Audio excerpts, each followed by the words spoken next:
Yo, yo, yo, yo, yo. Hello, hello, hello. Wait, give me some music, huh? Give me some tunes. Yo, what's up? What's up? What's up? What's up? What's good? What's happening? What's popping? Wait. Close that. Good to see you.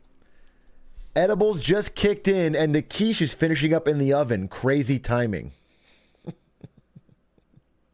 Yeah, I planned it. I planned it just for your quiche. Green Cell, thank you for the 31 months. Sheesh. Goddamn, long-time support. Chad McGamer, thank you for the 13 months. Big A, I'm trying to write the last paper I need to finish my PhD tonight. It's going really bad. Please send vibes. What's your PhD on? I'll write it right now. You ever use fucking... First of all, just don't write it. No, you ever just use ChatGPT, bro?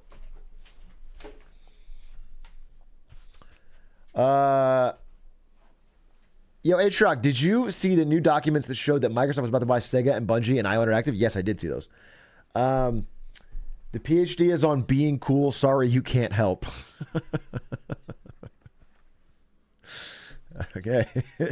Weird to ask for my help and then knock me down so quickly. It feels... Atrioc, got promoted to engineer 4 today. I'm so rich and humble, it sounds like. Well, congrats. Congrats. He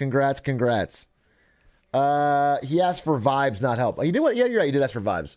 Well, listen, I remember when I had to do my my thesis in college on the gamification of marketing. And I had a lot to do and basically 24 hours to do it before I had to defend the thesis. Actually, I probably had 48 hours.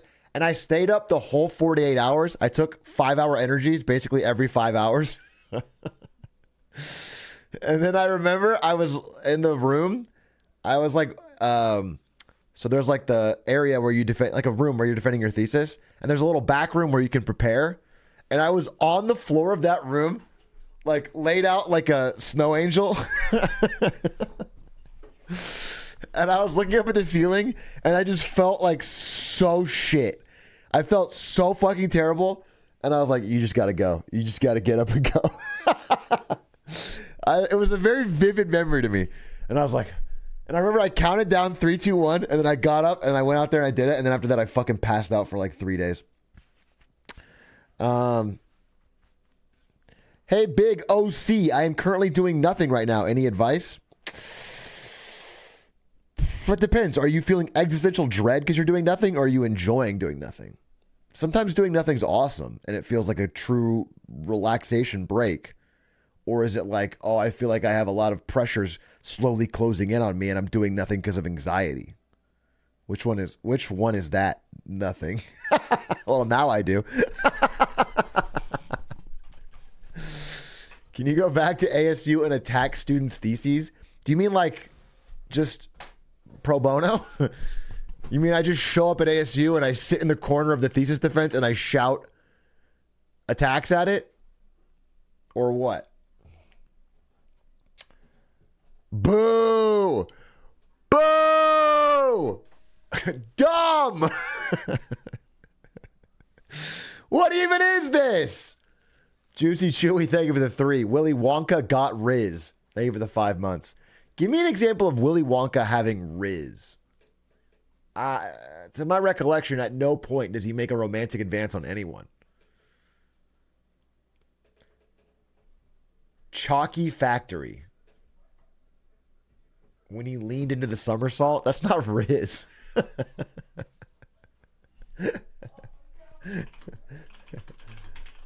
Wait. They're talking about this. You guys decide if this is fucking qualifies as Riz. All right. He walks up. He falls. Oh! Okay, that is kind of Riz. Holy shit. The Rizzler. There's no sound? Do it again with sound.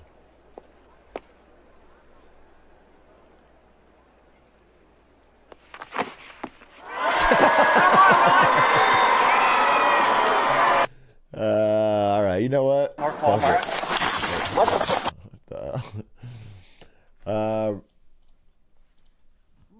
Charlie got Riz. Well, he's not rizzing Charlie. Charlie is a young boy.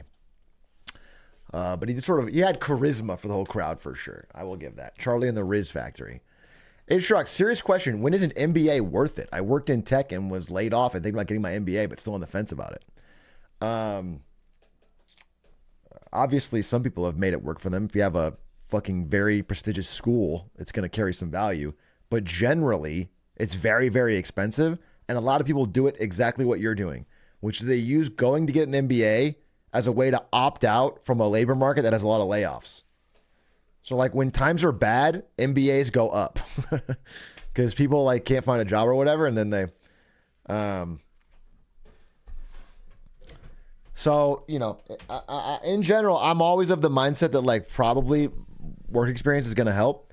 But, you know, if there's something you truly want to learn and don't think you can get a chance to do it otherwise, I'm not ruling it out. It's just they're very expensive. The problem with all college is that it's fucking expensive, and especially MBAs. So it's like not only are you not earning money from working a job, but you're spending money, and it's like usually a lot. Bro, definitely go to the NBA. They pay millions. Sorry, did you say NBA or NBA? Because I think you should definitely take the offer to play starting lineup for the fucking Lakers. Victor Vaughn Go. Thank you for the 5 gifties. Very much appreciated. Thank you for the 21 months. What do you think about TFT Set 9? It's my favorite set of TFT maybe ever. I love it. I play it with friends pretty regularly now. Friends both old and new. I do probably a game or two a night, and it's really fun.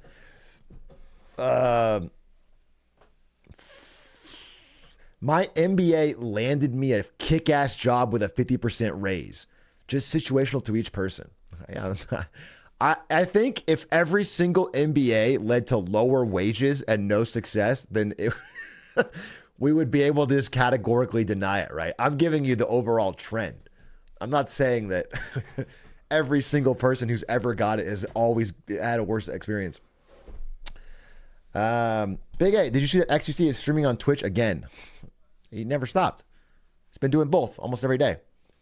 Papa Murphy, thank you for the prime. I'm about to go to dental school. Going in that much debt scares me. I mean, dental school sounds pretty safe, right? As long as you as long as you don't fucking hate dentistry. If you fucking hate dentistry, then like you're gonna spend all that money and not want to do anything with it. But if you don't hate it, I'm sure that is a pretty stable career path.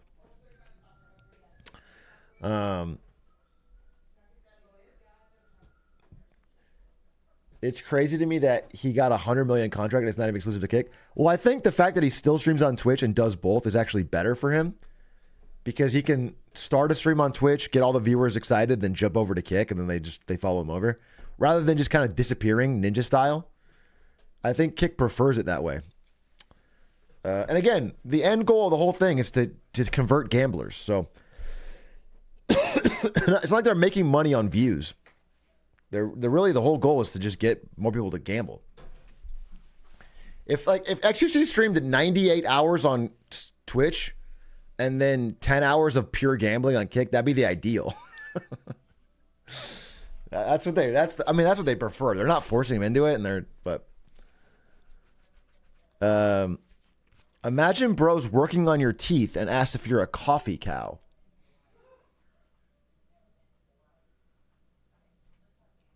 Okay. Are you asking about me? Or are you saying that like this guy is an Atrioc fan or a viewer, and so he becomes a dentist and his go-to trick is to ask every patient if they're a coffee cow? Like what? It's unrelated or what?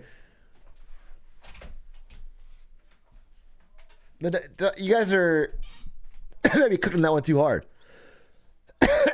It's a good conversation starter. I'd like to see you try it. I want one of you to text somebody in your life, "Are you a coffee cow?" and then send me a screenshot to see if that's a good conversation starter. Just texted my ex. Okay, every stream we're not going to text our exes, okay? It's not a good... Hey, yo, Big A, have you ever heard of the Gruen Transfer? Aussie comedy show that goes kind of loud. No, it goes over ads. Oh, no. Maybe I'll check it out. That could be cool. Today, I wanted to do a couple things. I want to talk about some wins and fails. I want to talk about some recession stuff. But I thought I had a fun idea that's kind of like a old school Marketing Monday. Shit, I'm going to die. I'm going to die right here live. Writer strike update. It's 2 months in. I think they're nearing 50 days. They've accomplished nothing so far, but the last one took 100 days. I think this one's going to take longer than that. So give it time. So far, the studios haven't even begun to negotiate. They completely planned for this. So it's going to have to go a lot longer for the studios to even feel any ounce of pain. Would you go over the submarine expedition once for funsies? I don't think there's anything interesting to say about it. A bunch of people died. For a stupid sub. I mean, it was poorly built. I think the only thing I thought was interesting was that the owner of the sub company is on record as saying like safety doesn't get your name in the history books or something. Which is like the funniest, most ironic flip.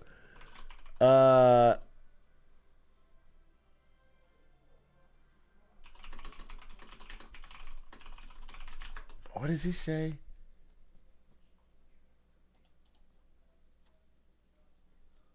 The industry is too safe. I mean, he had a really good quote. It was like just a fucking perfect. So was this something a win or a fail in total? Bro, this is what I was talking about earlier. A 19-year-old kid drowned to death. It's not a win. I understand that the fucking owner was a piece of shit, and I understand that some rich people drowned, and I understand there's a general, broad-based, and rising angst and anger towards billionaire class, which is deserved. I still don't think... he didn't drown, he got atomized. Oh, then it's a huge dub! Let's go! Oh, pog. Holy shit, he didn't drown? Fucking hell yeah, brother.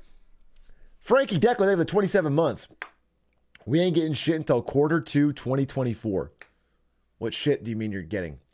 Unsaddled Zebra, thank you for the 4 months. Willy Wonka got raised, thank you for the gifted. He didn't drown Sag. Don't lie. If you got a free ride, you'd take it. Are you talking to me? If I got a free ride on the Titanic sub, I wouldn't take it. No. That looks fucking scary as shit even prior to all this. No shot. I mean, the first thing that fucking threw me off on it was apparently there's not even any glass. You literally are watching on a monitor. So you could just sit on the boat. You just go down in a little can and then you're watching on a monitor. At no point. There is glass? Oh, there's a small window? Okay, well then, never mind. Sign me up, baby. Dude, let's go tomorrow. Who wants to go with me? Tickets got to be cheap. Tickets got to be cheap. I mean, no one's fucking jumping on the opportunity now.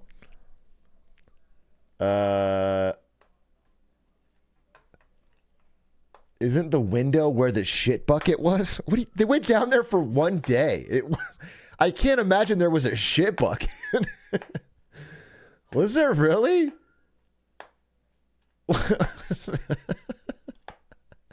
You guys know too much about this. This is absurd. There was a Ziploc baggie. Why do you know the fucking receptacles of this shit of some fucking dying crew? There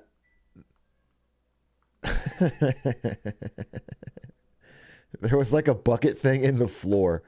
The whole thing was a shit bucket, really.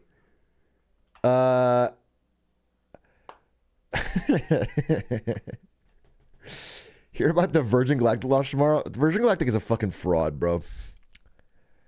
I would be just as worried to get on that as I would the sub. The rated depth of the window was much lower than what was required for the Titanic. So did the window cause the explosion when it pressurized? Probably. Nope. Most likely. Likely.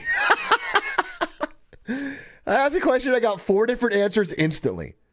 Instantly, 4 different answers. You guys don't know shit about dick, bro. It's like you guys like half watched a Charlie watching something else video, and you just decided you're fucking submarine experts. You don't understand. Now it's not cool to be a submarine expert. You have to be a fucking Russian Civil War expert. We're past that, dude. Submarine experts are last week. You need to be a fucking geopolitical expert on Russian Civil War.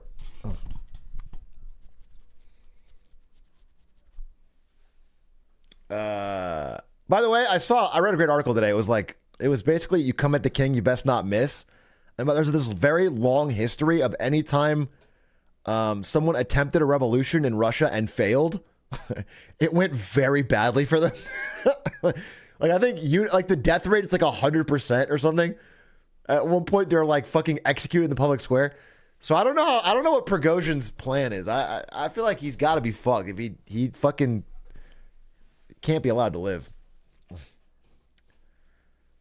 You guys are staying aware, like it's so sad that Prigozhin, like a notorious fucking thug, Nazi guy who fucking paid to influence U.S. elections, he dies. It doesn't matter. It's interesting that he fucking half measured. He half measured. Wagner, no half measures. Yo, Big A, as a marketer in a big corporation, how does the trend right now of the Grimace shake and everyone dying thereafter feel if you're McDonald's? They probably love it, to be honest. It's not so bad. It's like for fun. Everyone's talking about their new products. People are buying it. It's free marketing, bro. It's not like if they were vomiting violently or something, maybe, I guess, but honestly, it's just free promo. They can't engage with it, which is interesting. They can't give it any official sanction, but they're liking it. And also, like, somebody, the disconnect between an executive and like what's trending on TikTok is pretty far. So what's probably happening is the social media team and the people between them are gathering up all the stats and like, yeah, we have 200 million views on Grimace Shake. Like our Grimace Shake is trending worldwide. We're crushing it. And they all get raises, or they get a bonus. So that's what's probably happening. And the executive doesn't know what the fuck's going on or even what they look like. So they're, Grimace Shake, it's a TikTok trend where people buy the Grimace Shake from McDonald's and then they drink it and then it cuts to them like dead or like shaking or shivering or whatever. But it's like they're all pretty in fun. They're not, they're not graphic.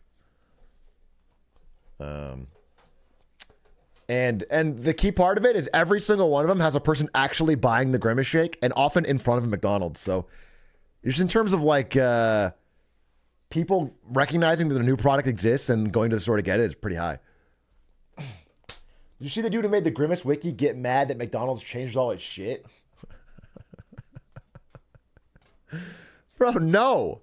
No, I didn't, because none of the news organizations I follow covered the story of the guy who wrote the Grimace Wiki, right? That's just not, of course I didn't hear about that. How did I miss that? How is that big enough news? The mainstream media doesn't want you to know. The mainstream media does not want you to know. Tell me, link me about it. I have to know more of this fucking story. Trey Oliver, thank you for the prime. Big Angle, thank you for the 3 months. Nosrack 440, thank you for the 21 months. Your longest sub? Salute. I appreciate it. We truly live in an age of wonders. Wrong one, but there it is. High security, -1. Lamau. Thank you for the dollar. I bought the Grimace Shake. I am now dead. Dat Anksta to Tanksta. Thank you for the prime. Atrioc, when are you doing more hats? Oh, you know, probably not this year. But we'll see. Atrioc, are we going to play Hitman today? No, I don't think so. I can never rule it out because I am a full-on complete addict. Dude, I played Hitman after stream last night. I ended stream after 7 hours of Hitman. I ate my burger. I watched House MD. And then I played like another hour of Hitman. Dead ass. Dead ass. So I think today we take a day off of Hitman. Straight up.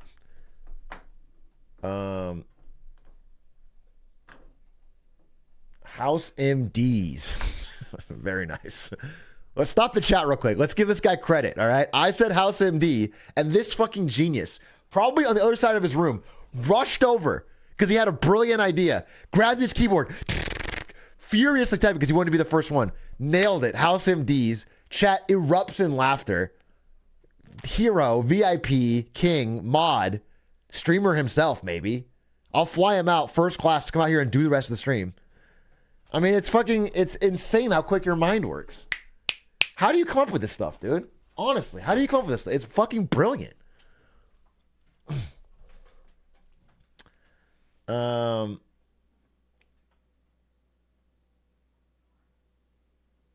him a minority stake in Twitch. Twitch is not a public company. Twitch is owned by Amazon.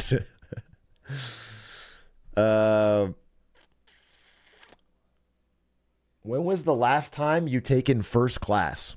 When I went to New Zealand with Aiden, which wasn't that long ago. Maybe 6 months ago, 7 months ago.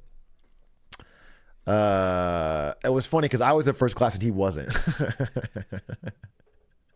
Because I got a lucky bid. Yeah, there's a great video on it. You got to watch it. Because that's when I did this seat thing. Oh, that was funny. That was good.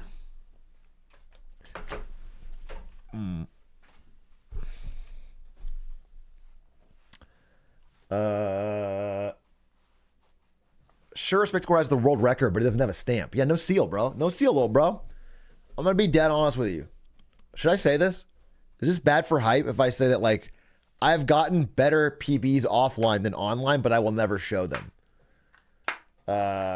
because it ruins the hype. But the only reason I say that is because don't copium me.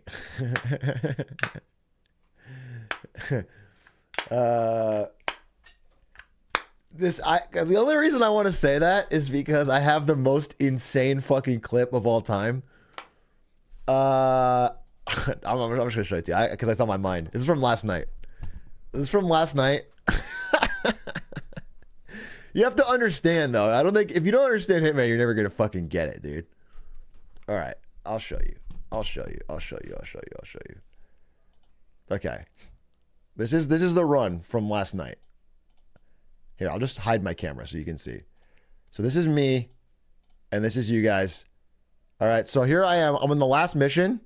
Recuperate and prepare for your next assignment. I'm looking fucking. I have 45 seconds left to get the record, and it's the last mission. So I know it's basically over. And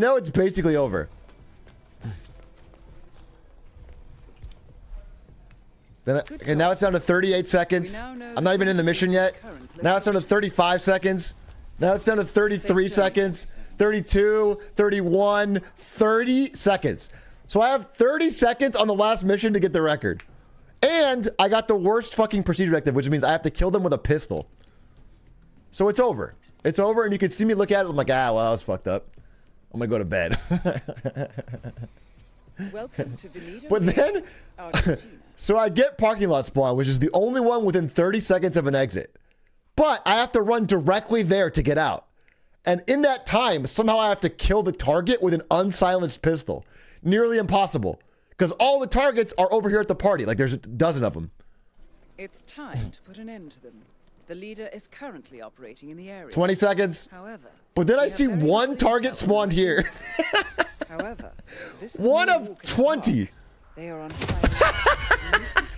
To help you, we have the following information. They are attending a secret meeting. As for the little... Impressive. The look on that is absolutely absurd.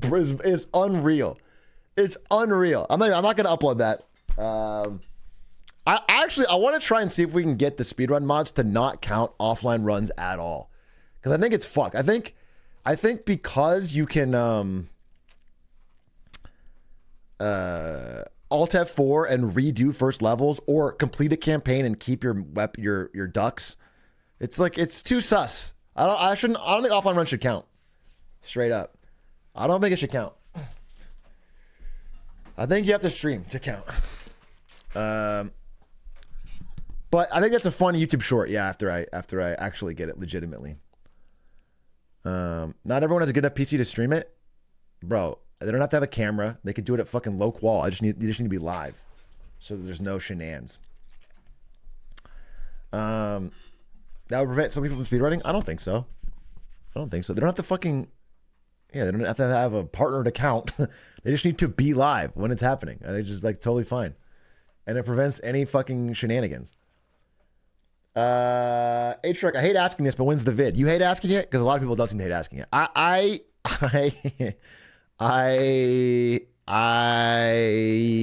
working on it, is all I can tell you. I just don't like doing it. Dream was live? True. Facts. Moist Critical requires you to stream it? Is that true? If Moist Critical requires it for his 10,000 thing, then anyone does it. If Moist requires it, then fucking we should be able to require it, dude. It just reduces the likelihood of fucking scamas. Tasty MILF Shake. Thank you for the 4 months. You have truly chosen a unique username. Katsune Nico, thank you for the Prime. Whooply, thank you for the 5 months. Anyway, let me tell you my idea for today. I have a very fun idea, an old school Marketing Monday idea.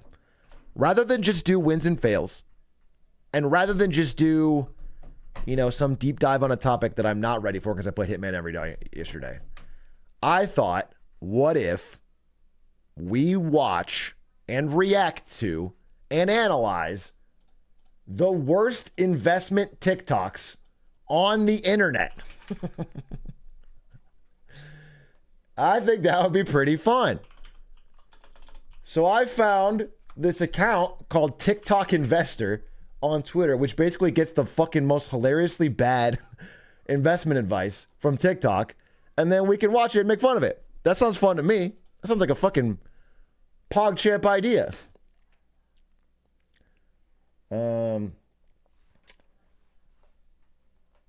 Just be born rich. That's not even advice. TikTok's usually the advice is like fucking,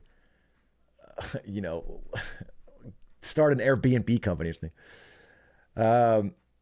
Should I consider this stream financial advice? Yes, but only for the content we're watching. Everything we watch is financial advice. I'm sorry. Willy Wonka got Riz. You subbed, and we talked about Willy Wonka. Then you gifted, and we talked about Willy Wonka. And now you hype chatted for $1 and said, Wonka condoms melt in your mouth, not in your hand. I get it. I get that your name is Willy Wonka got Riz. I get it, bro. I understand it. You have a thing about Willy Wonka being a fucking sexual dynamo. And I don't need to know any more about it. I feel like we've done the back and forth on it, all that we could possibly do.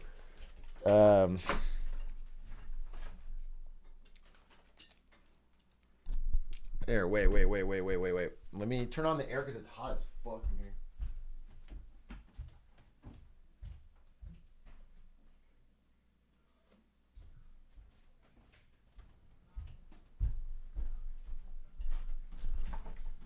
Hey, let's do, how like everyone likes to watch TV show and movie recaps on TikTok? I'm going to recap an episode of House MD I watched last night.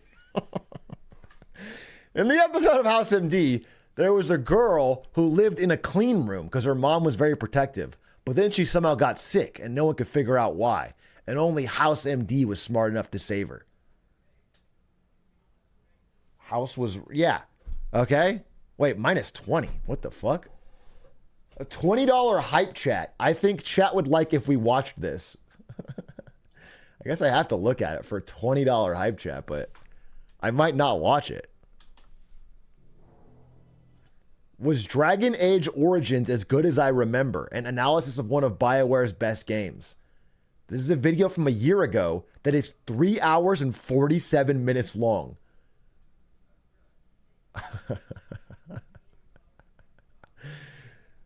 No. Do you realize even if I were to watch that, I would be making fucking sub minimum wage. $20 for 3 hours and 47 minutes? It doesn't even buy my Oppenheimer ticket, bro. I'm not gonna watch that. I appreciate that. That's incredibly too long. It's not even close. I want you to know that even if it was 15 minutes, I'd be like, I don't know. To suggest a 3 hour and 47 minute video is the highlights of absurdity. Now, I usually stream about 3 hours and 47 minutes. That's my average stream time. So you're asking if we just turn the entire stream today into watching one video about Dragon Age Origins? Stop giving me money. Goopy B, I want to refund your $20. I do not want to watch this movie, and I will not do it for $100. I would not do it. Thank you for the money. I appreciate it. I'm not going to watch it. I want to watch the TikTok investing thing. Soporific sugar. Thank you for the tier 1 and the 28 months. Mr. Jingles, thank you for the 2 months.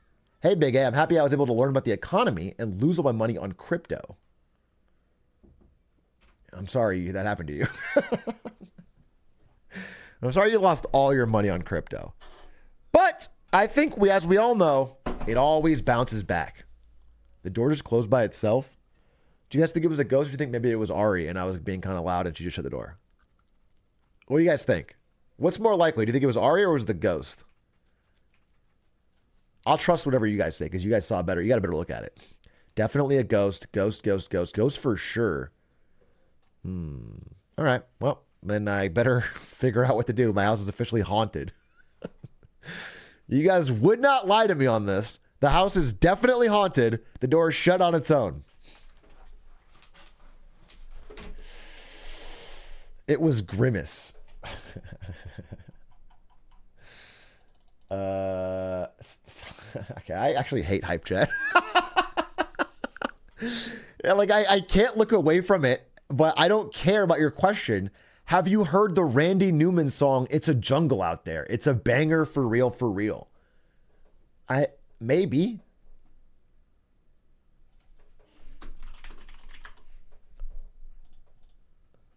Yeah, it's kind of a banger, I guess. Everyone seems to know it from Monk, which I didn't watch, but sounds like that's a hit. Water. Oh, wait. Someone donated $40 to watch this Avatar clip. And this is 9 seconds long. So I'm going to watch it without pre-watching. I mean, I don't know. I can't imagine the thought process that would evaluate $40 as being worth this, but I'm going to do it. Here it is. Avatar: The Last Chairbender, it's called. Let's see. Water.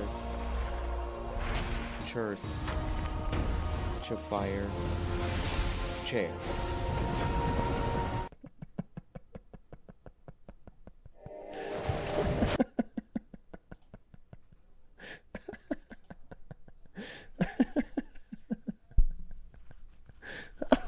Where do people like you come from? Like, what is it? I don't know if I've ever met somebody.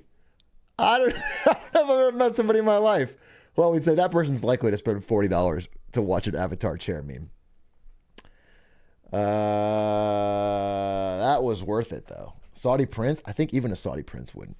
Dampest Shorts, thank you for the 2 months. 2 months sub equals 2 months more worth of knowledge when I should be doing my physics homework. Yeah, but now you have knowledge on Elon Musk versus Mark. Oh, dude! Oh, shit! Wait, okay, so I don't have a full fucking wins and fails document. So I'm just going to launch into things I wanted to talk about today. Dude, stop giving me $40. I mean, I guess in this economy, I'll take $40, bro. Let's see, but I just don't want to watch this fucking video. What is this? Back with another milk. Help, help, help. Me scream Chick-fil-A. This can't be worth it. Are you charging back this? You already know I'm obsessed with it. I can't get enough. Back with another milk. Help! Help! Help me! Help! Shit, you already know I'm obsessed with it. How is that funny? What? Is the brain rot farther gone than I've thought?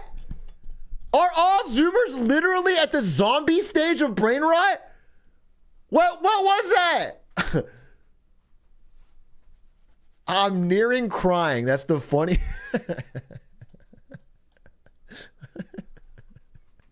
What the fuck?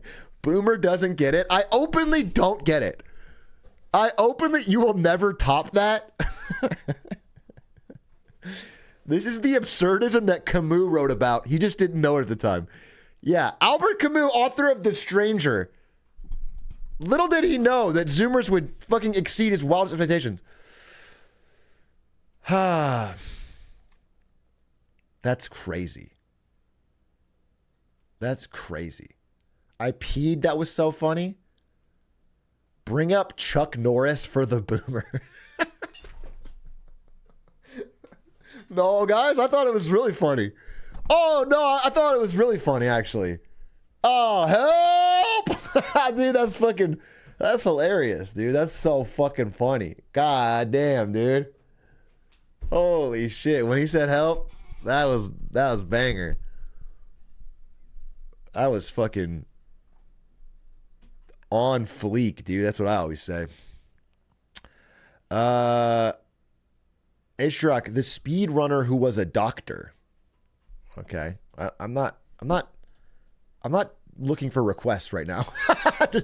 I'll hold this open, but I actually wanted to talk about Elon Musk versus Mark Zuckerberg.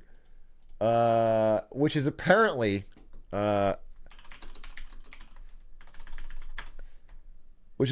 been canceled due to Elon Musk's mommy.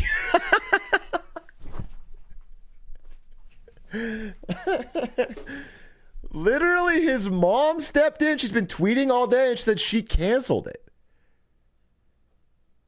Which is fucking crazy.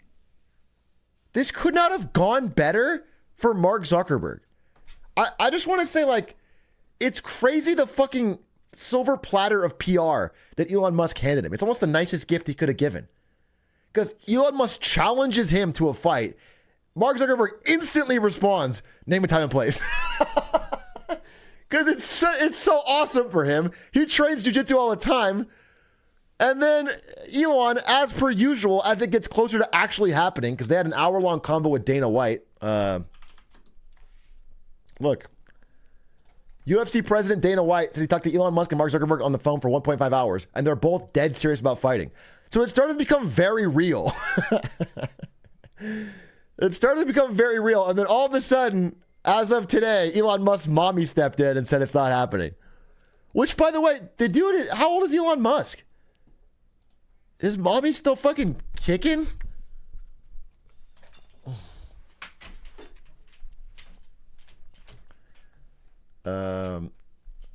Spectacore, are you still there? I did have something. Where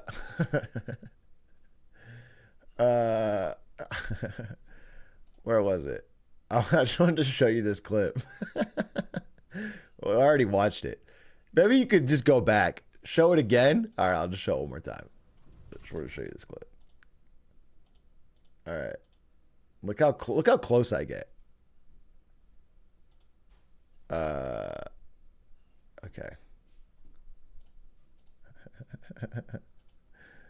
Okay, we'll watch it from here.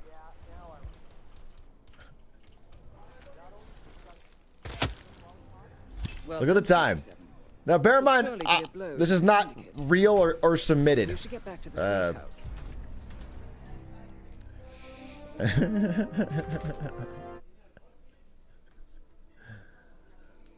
But just look. Good work back A there. Spectacle The syndicate will took get this serious better than aim, anyone. but there is still much I work to fumble get the done. menu, Operate? then I Have go your and get notes. the silenced pistol without picking the thing, so I'm choking even more time. Except was wrong. Yeah, I was just at a practice run after last night's stream. Good job, 47. So I fumbled the bag. Look how little time I have. Unsilenced pistol kill, 30 seconds. Try to imagine in your mind what possible combinations of things would need to happen.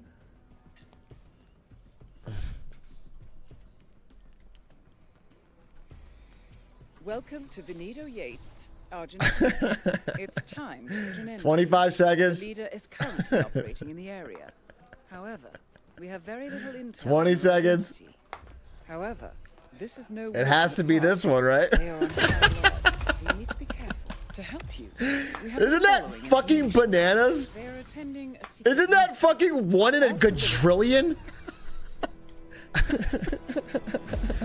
impressive, 47.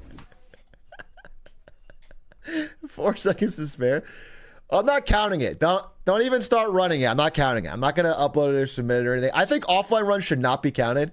Not just in our rivalry, but like in general. I don't trust it because I spent the core. Someone can beat the campaign, then keep a full roster of ducks and start a new campaign. And you wouldn't be able to. Do you know what I'm saying? I think that's fucked. So I think I should have to stream.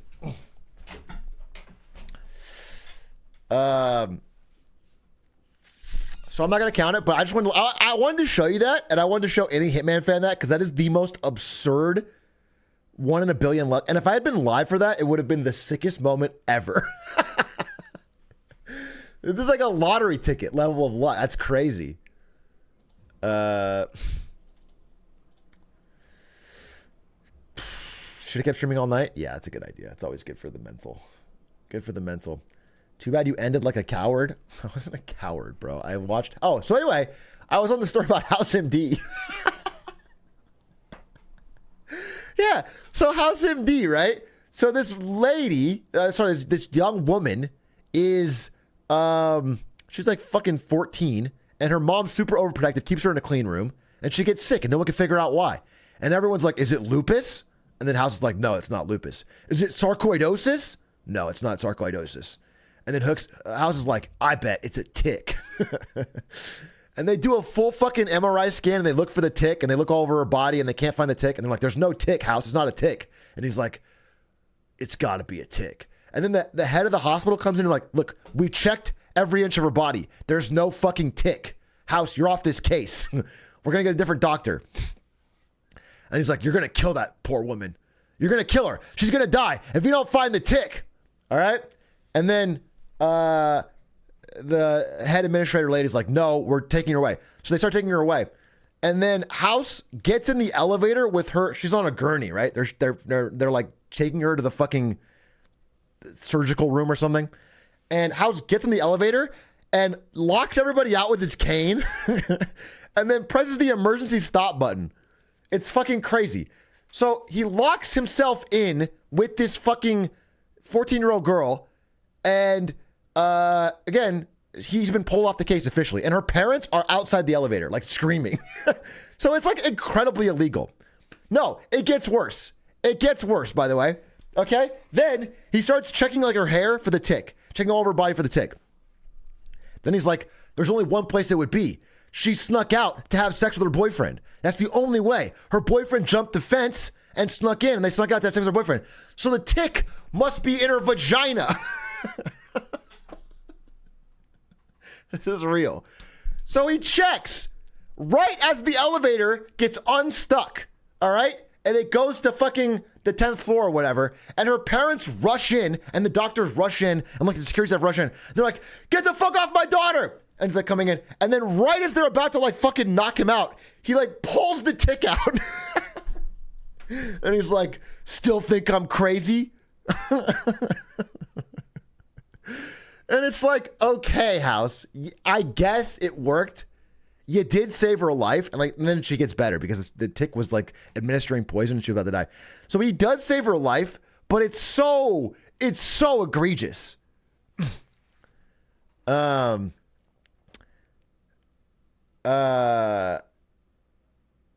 Wow, House, you were right. Yeah. This is one of the more laid back episodes. I mean, it's halfway through season 2 and I've been watching them in order. It's one of the most egregious examples of like, okay, maybe he was right, but he almost certainly would be fired, or at least on administrative leave. And instead, everyone's pogging. Everyone's pogging. He gets the tick out. She is saved, and yeah, that's what happens. I don't know. Is there something else in that?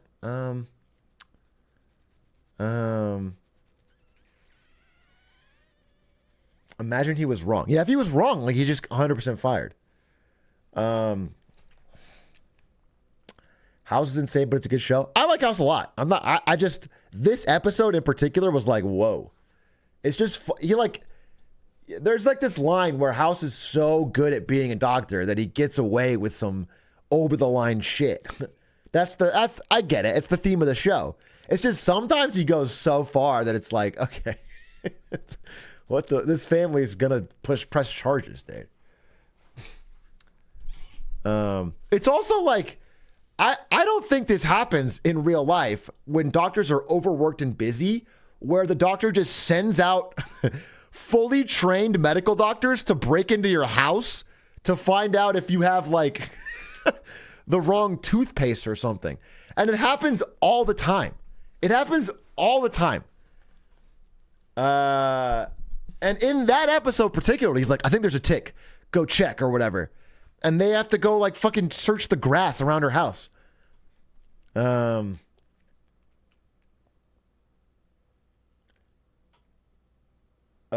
at one point, like he thinks this guy gets bit by a snake and his leg is coming off and they can't figure out what the anti-venom is.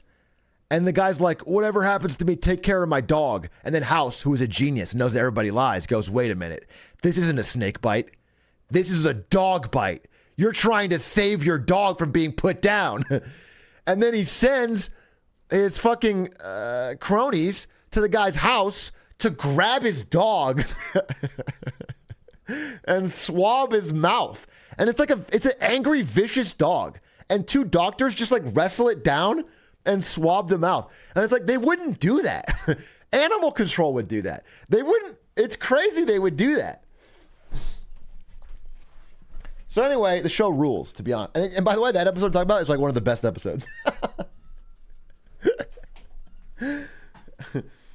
How much do you think the hospital bills are for 1 hour of House? Yeah, it's also crazy because just knowing how our American medical system works and how overworked most hospitals are, doctors and nurses, every House episode is one patient getting the full attention of like 8 doctors and the administrator for a week straight. It's like, what the fuck does that cost? They gotta be bankrupted for life. What the fuck? They do like 19 tests?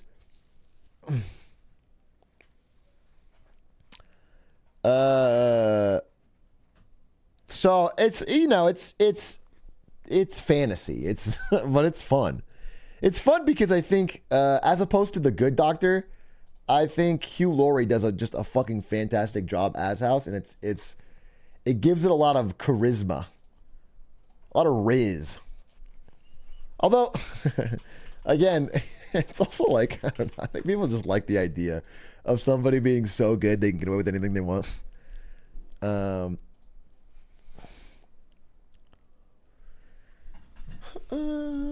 Have you heard of Suits? I watched Suits in the lobby of a dentist's office recently. I think it just got added to Netflix, and I was at the dentist, and they were playing an episode of Suits. The thing about Suits is, it's like it's like if they took House, right, but got rid of the part where he's unlikable and like has character development. And just made him a blank stand-in for every like young adult kind of nerdy man to power fantasy on. He's just like, he's got women falling all over him, and he's super fucking incredibly ridiculously smart and can handle any situation, and everything works out for him. And it's fucking it's just for people to like be like, yeah, that's cool. I kind of want to be like that. It's, it's ridiculous. It's ridiculous. I like House way more than I like when I watch a fucking episode half of Suits.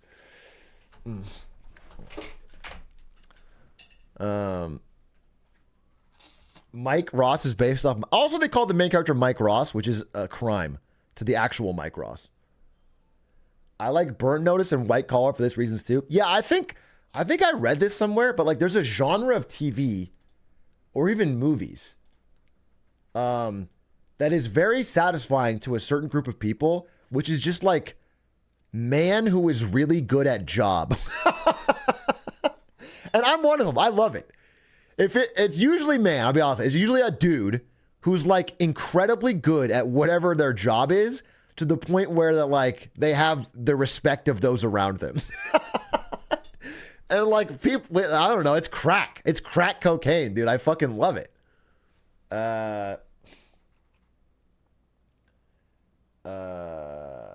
Movies, it's generally like an assassin or something, or it's like a, you know, it'll be someone who's like tough guy, and they'll like, all right, we have to do this done right, and like that's the kind of movie. But it's always someone who's like professionally very. Oh, Jason Bourne's a great example. Jason Bourne, the real crux of Jason Bourne is that the guy is just fucking really, really good. And they don't worry too much about anything else other than that. John Wick, yeah, John Wick. The Rock is like that in The Rundown. I love The Rundown, dude. The Rundown is Rock's best movie. You'll never convince me otherwise. He peaked early when he still had hair.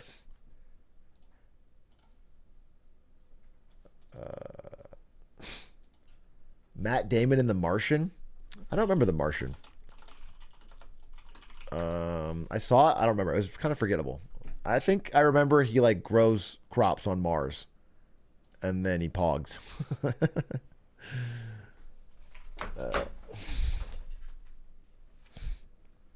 Forgettable? What the fuck? I'm sorry, I didn't insult your fucking dog. I just I watched The Martian. I don't remember that well, wasn't it? I saw it in theaters.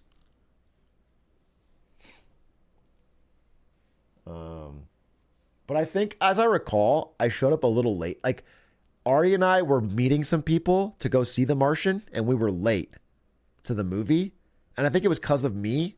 And so Ari was kind of miffed at me. I remember that. And then we got in the theater a little late, and she was like, we're late. And then maybe I was like trying to like, and then I think I took her out to dessert afterwards or something, because I was like, but I wasn't really thinking about the movie. Jack Reacher's, yeah, Jack Reacher, exactly. Jack Reacher. All those movies they all fill the same kind of niche. And to be honest, they can make a million more of them.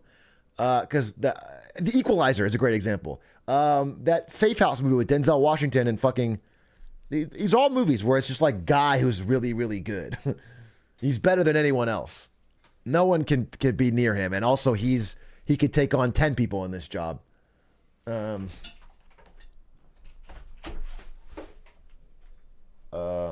Thoughts on movies like Inception and Shutter Island? I love them both. They're great. Although I'd have to say, I think Shutter Island is a much better movie than Inception. I liked them both, but I think Shutter Island is a better movie upon rewatch. And I like pretty clearly. I think Inception gets worse the more you rewatch it, and I think Shutter Island will get better. But I've only seen them both twice.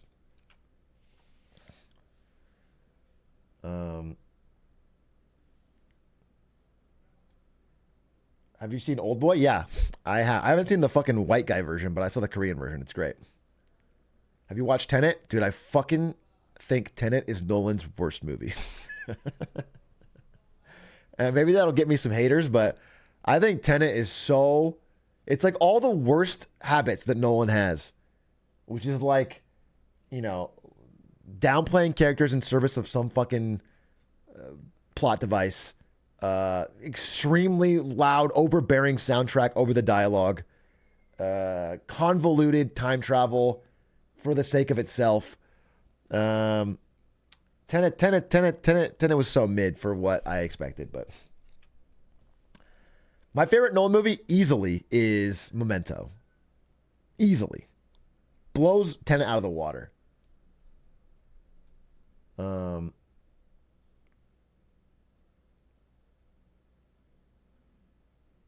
Dog shit dialogue in Tenet. Yeah, well also like the getting who's Who's that guy? He's a good actor, but getting him to play like that random fucking Russian billionaire. It was so ham-fisted, bro. The guy's not even Russian. He does. Prestige is really good. I haven't seen Dunkirk, but I bet I'd love it. I honestly think Dunkirk, because I loved 1914 or whatever, 1917. What was that movie? Was it 14 or 17? The World War I movie. I love that movie. I thought it was hype. I think I would like Dunkirk. 1917. Yeah, I like 1917 a lot.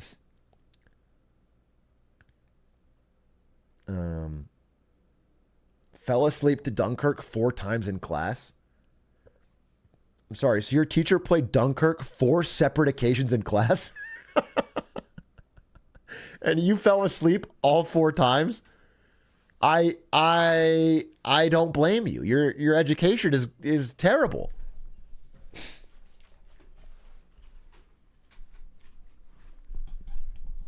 I thought Dunkirk was fine. It's kind of hard to get into World War II movies now. What do you mean? It's kind of hard to get into it now? What do you mean? What is that? As opposed to when?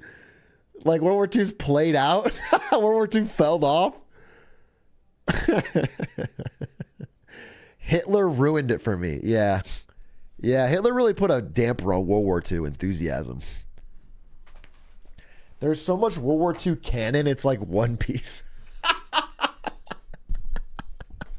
That's one of the most brain rot statements I've ever heard. That's... Holy fuck. Holy fuck, dude.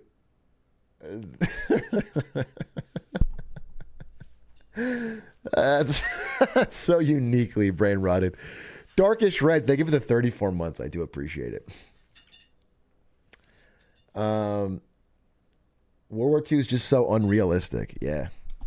Yeah. World War III, we got, hey, since we're all going to probably be around for World War III pretty soon over Taiwan, let's make it count. You know what I'm saying? Can I get a promise from all you guys who are going to get drafted that you'll make it count? That we'll make it fucking... Let's make it worth it, you know? Let's make it... Let's do some funny. Let's do a goofy one. Let's make this World War a goofy one. Because that way people will remember it more. Let's not just copy World War II shit, you know?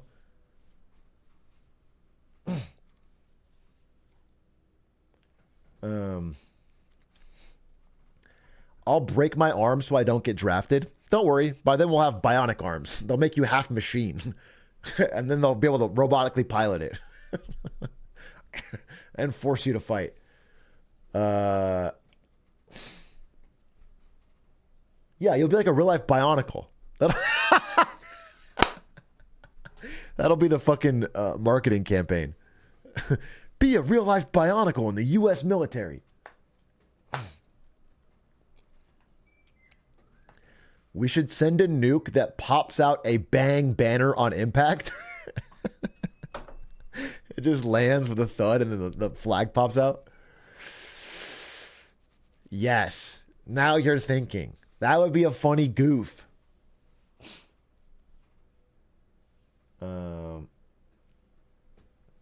Neuralink mind control poggies are Trojan horse.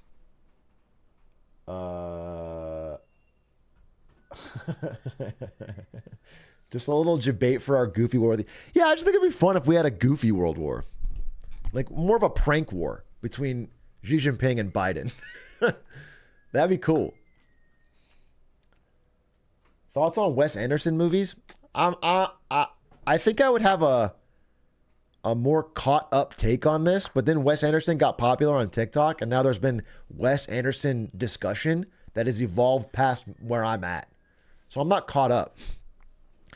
I don't know what the fuck. I just watched fucking, Grand Budapest Hotel and shit. I like it. I don't know. I don't know fucking anything about the discussion.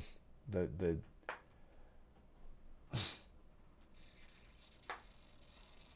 Still betting on a recession happening? Yes. I bet on a recession happening between second half of this year, which is basically coming up right now, and first half of next year.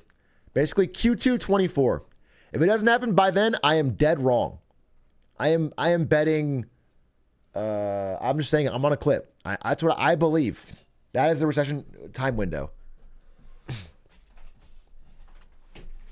And I'm not saying this to be fucking aware. I'm saying this because like I don't see, and the smart people that I read and listen to and like I'm like studying, I just don't see how the resumption of student loan payments, just the squeezing effects of inflation, collapse of commercial real estate, rising interest rate. I don't see all this does not. I don't. Every indicator shows that we're in like a last gasp, a last hurrah, and not like.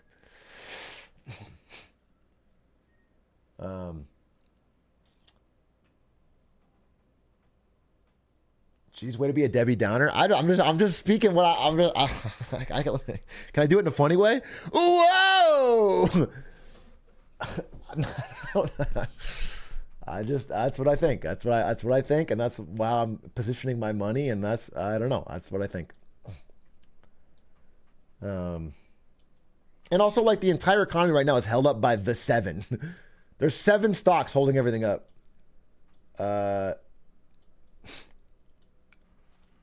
Zoinks! The stocks are about to slip on a banana peel. Not even just the stocks, bro. I'm talking about layoffs. People are, when I say like the economy is going down, people just think like, oh no, my fucking Microsoft stock might go down. I'm talking about legitimately like significantly rising unemployment rate, falling housing prices, falling stock market. Yeah. Apple is the homelander of stocks. So fucking true.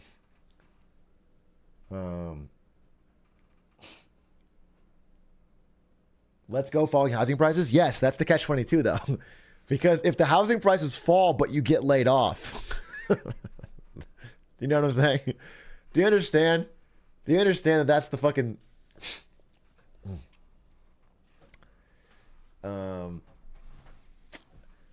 but yes, I do believe that. Especially because, here, I'll show you right now. I keep looking at these, non-standard recession indicators, which is like, number of RVs for sale. If that goes up, that's a bad sign. These people are dumping their RVs and they're in financial distress. Amount of cardboard boxes shipped, it's way down, which means like companies are predicting they need fewer boxes, fewer shipping for the future. But what I really looked at today was Airbnb stuff. Let me see if I have it. Damn, I just had it open. Let me see if I can find it. 1 second. I was just reading it. Oh, yeah. Check this out, dude. Look at this. Airbnb revenue declines by county, dude. Because in 2021 and 22, oh, shit. People bought so many fucking houses to try and turn into Airbnb rentals. And there was like a little explosion of post-COVID people going and traveling a lot. So they made money.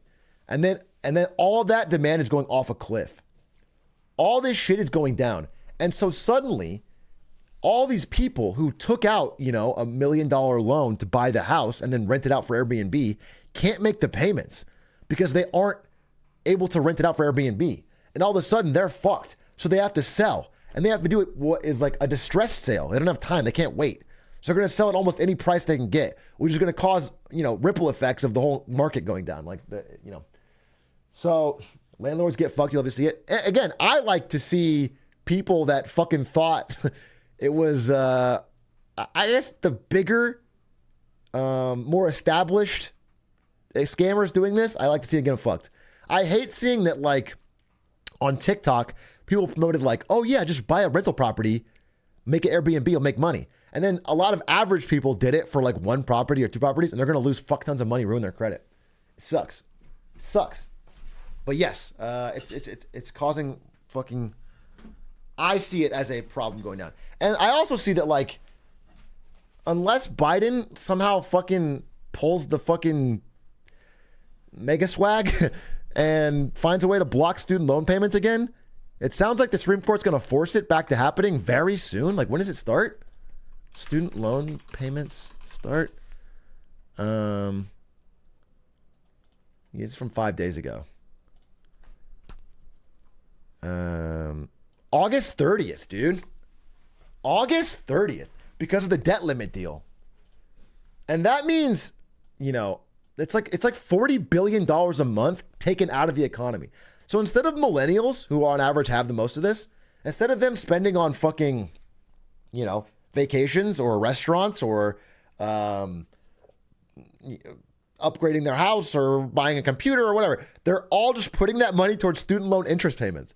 And that's going to fuck over businesses, which have to fire people, and then it's a cascading effect, right? That's my theory, based on everything that I've read. And if something goes different, then I'll be wrong. But I that's what I think, is that's going to, between August and early next year, Q2 next year. Did you see the Obama interview? The one with the Obama interview with Hassan Minhaj? I did see it. I'm going to be honest, dude.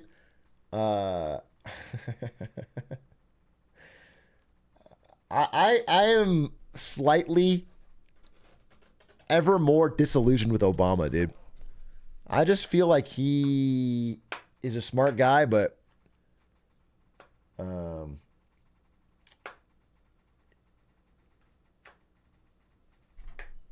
it's not about the drone strike. No, it's not red pill. No, no, I'm not voting Trump, dude.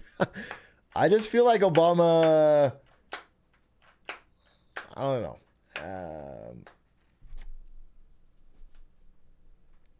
Like in that Hassan Minhaj interview, Hassan Minhaj asked him like open, like, hey, people are kind of like, you know, they're kind of struggling right now. They feel like every time they get out and vote, nothing really changes for them. Like, what would you say to them? And then Obama's like, you know, if we work hard, we can probably get. Like, it was about climate change. He was like, well, you know, people feel like we're doomed on climate change and no one seems to do anything. And like, what would you tell someone who feels like they've lost hope or whatever? And he's like, well, we might be able to save, you know, the climate from going up catastrophically by 20 degrees, but maybe we could stop it from going up by, you know, 25 degrees or you know, something like that. And that's worth fighting for. And it's like, it was like such a resounding non-motivator. And I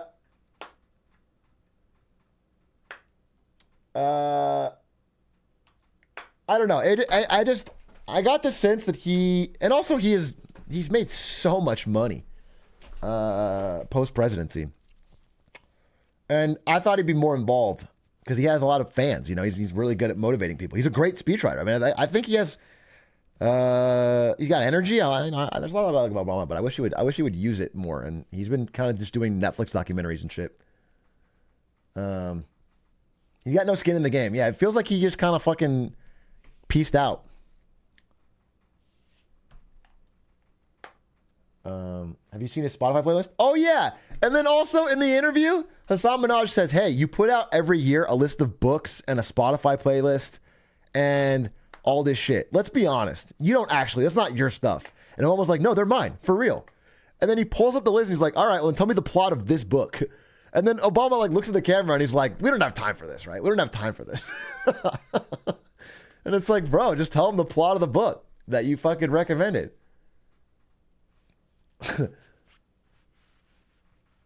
And so I don't know. It's tough because I don't.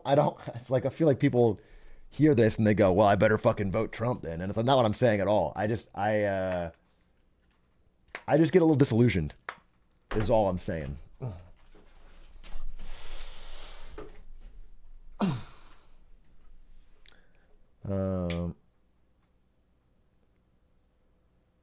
Name Tim books Obama.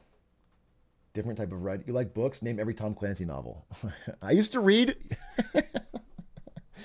when I was like fucking 13, 14.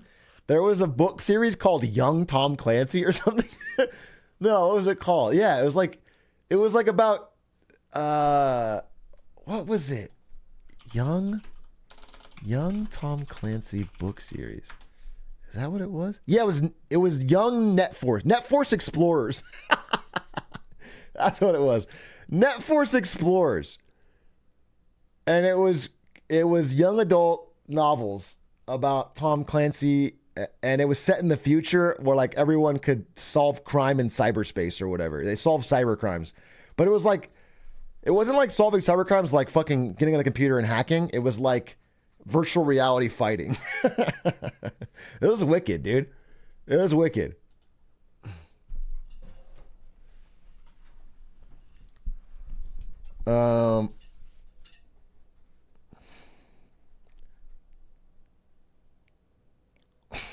It's like Cyberpunk? Yeah, I guess.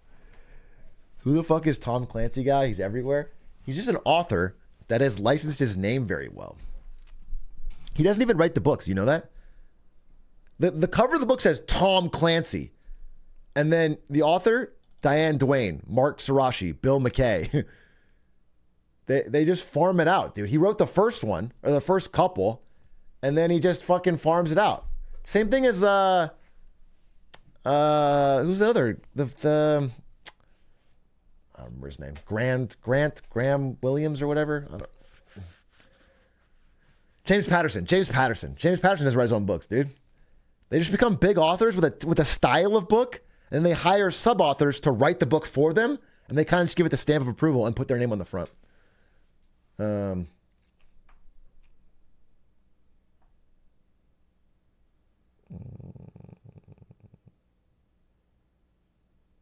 be fair, he died in 2013. Okay, but this book came out in 1998. He was very much alive. Stephen King writes his own books. Stephen King, yeah, does coke and writes 10,000 books a year. Stephen King's crazy. Stephen King never stops writing, bro. No way Obama reading all those books. I mean, more than the reading, I can't imagine Obama's listening to fucking, fucking Bad Bunny and Seer Life is Good. Feet Scribs Riley. Like, this is your fucking playlist? I don't buy it. I love this song, though. If Obama likes this song, he's back. He's based again. I love this song. This is one of my favorite songs.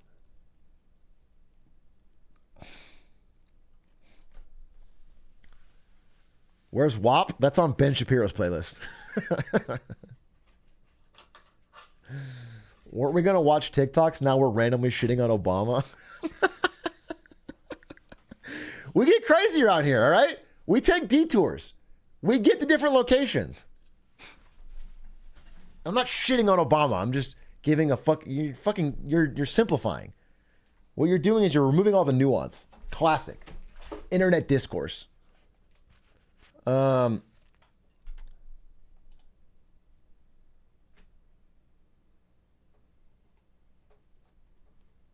Play it. I haven't heard it. Glizzler. Why don't you just play it on your own fucking computer so I don't play a DMCA song in the middle of what we're doing? -5. Uh-oh. Lonely Love wants me to play this fucking video. Well, why?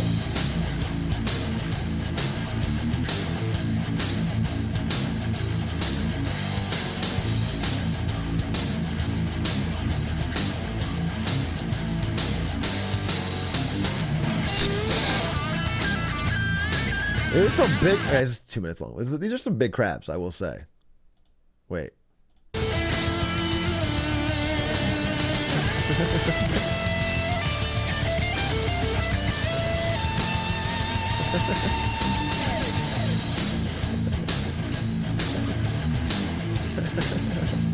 All right, cool. Thank you for the $5. That's an all-timer video for sure. Yeah, one of those was a spider for sure. Cater Tater, thank you for the prime. All right, TikToks, right? That's what we're gonna do. We're gonna watch investment TikToks. That was the plan. Bad investment TikToks. Or maybe they're not bad. Maybe, actually, we're gonna learn a thing or two today. Because at the end of the day, I'm sick of hearing financial advice from boomers. Boo! Just because they have 98% of all the wealth does not mean they know shit about dick, dude. I want to know what is on the talk. What is the financial advice I'm not getting in fucking Wall Street Journal, Financial Times? Boring. Washington Post, boring. What's on the talk, dude? So let's take a look at TikTok investors and see if we can learn a thing or two about the right way to build a smart financial future. Here's why you should never pay off your house. Here's your house. I'm sorry. First line we've seen, on the first video is here's why you should never pay off your house. Okay, let him cook. Never pay off your house. Here's your house. It's worth $100,000. That's what this stack is worth. And you've been told by Dave Ramsey and other people. By the way, nobody in America is buying a house for $100K. You couldn't get a fucking shack for $100K. What state are you getting a $100K house? I want you to. I got to get my house paid off because I'm going to be financially free. False. Most people will accelerate getting their house paid off by throwing extra money on their 30-year mortgage. And maybe after 20 years you do it. You finally wipe it out. You own your house free and clear. I got news for you. What do you have for retirement? You got nothing for retirement because you put all your focus in getting your house paid off. Instead, mortgage that house, access the majority of this money. You know what I'd use it for? I'd go buy 5 more houses. Imagine those first 5 houses are each cash flowing $500 a month. But a few years later, you're going to sell those 5 for 15 more. You're going to sell those 15 for 50 more. Now imagine $500 coming off of every one of those houses. How many houses do you need to cover all of your expenses for the rest of your life? Okay, so this is what I was talking about. This is exactly what I was talking about, actually. Wait, with the Airbnb bust, dude. So this is Airbnb income by county. It's dropping dramatically year over year, 3-month average. So down 50% in this country, down 50% in AZ, down 48% in Austin, Texas. People used to get, $5,000 a month income on Airbnb. Now it's $2,600 and it's dropping. It's gonna get worse. It's not even the new normal. It's gonna get worse from here. And so the so-called guaranteed income you can get from your house, it's not guaranteed, bro. And all of a sudden you're paying 5 mortgages instead of 1.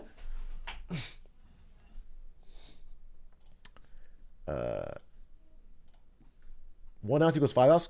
What he's saying is, so you take out a loan for $100K to buy a house. You can do like a second mortgage, or you can do a HELOC, home equity line of credit, where you take out more debt against your house that you haven't paid off yet. And when you do that, you get a bunch of cash immediately, but you have to pay even more back. And he's saying, do that, take the money out of your house, take even more debt on, and use that to put down payments on 5 more houses. So that's 5 more mortgages you got to pay. Again, you're only putting a little bit down and you have to pay all the rest. You need equity for a HELOC? Well, he's assuming in this example that you have some equity in your house. That's why, look, this part where he takes the fucking stack. Majority of this money, you know what I'd use it for? Yeah. I'd go off instead, mortgage that house, access the majority of this money. You know what That's what he's saying. It's incredibly risky.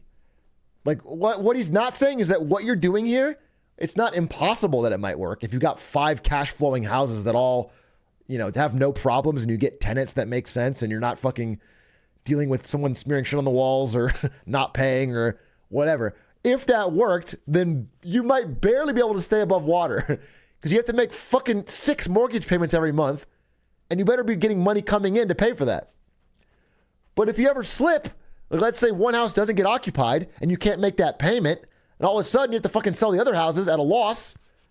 That's what's happening right now in America. People bought way too many fucking houses, hoping they could just keep flipping them for higher prices or for rental income, and they're not going to make it.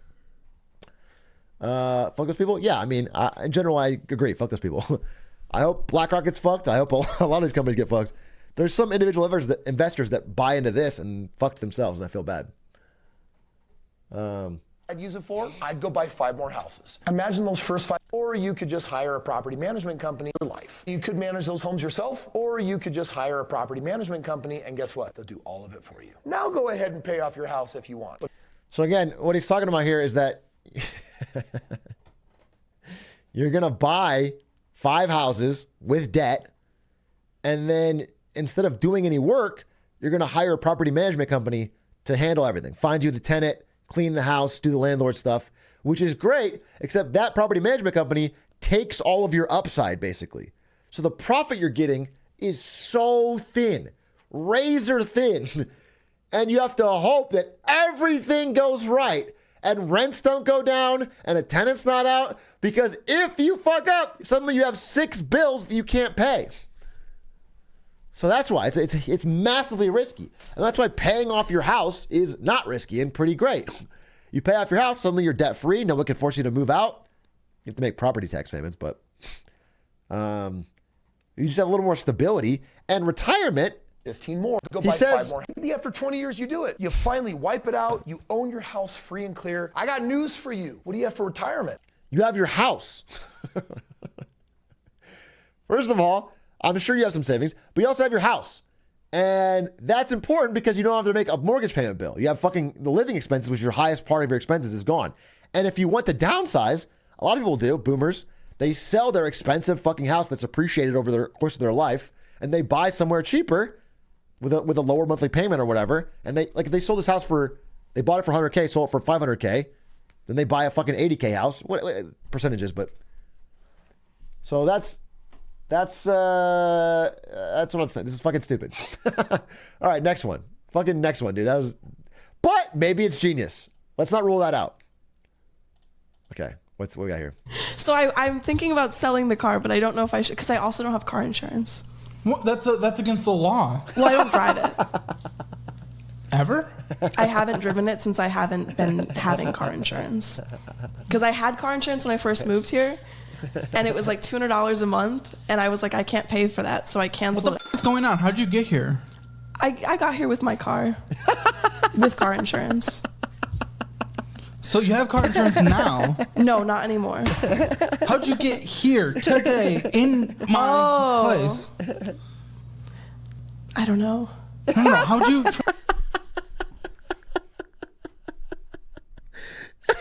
You can't even lie.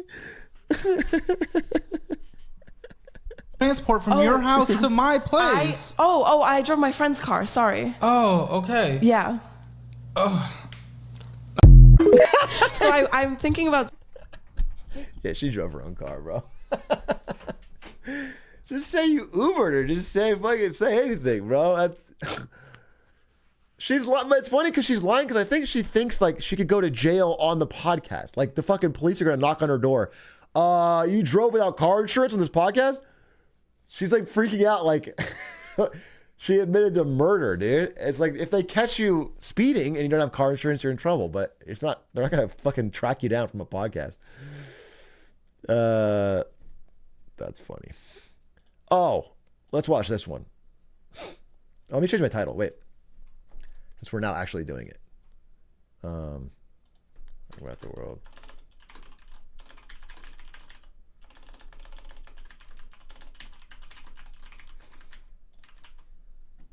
Boom. How is her insurance $200? So my insurance is through a bundle with USAA. What? I actually don't know. I'm gonna be openly candid. Is that low or high?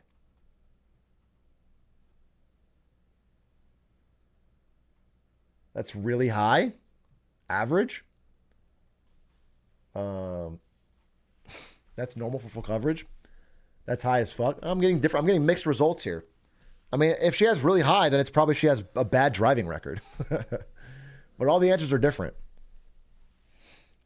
Mine is 400 every 6 months. All right, so way lower than hers.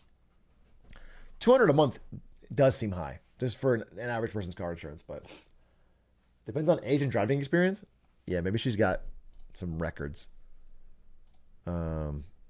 Possibly.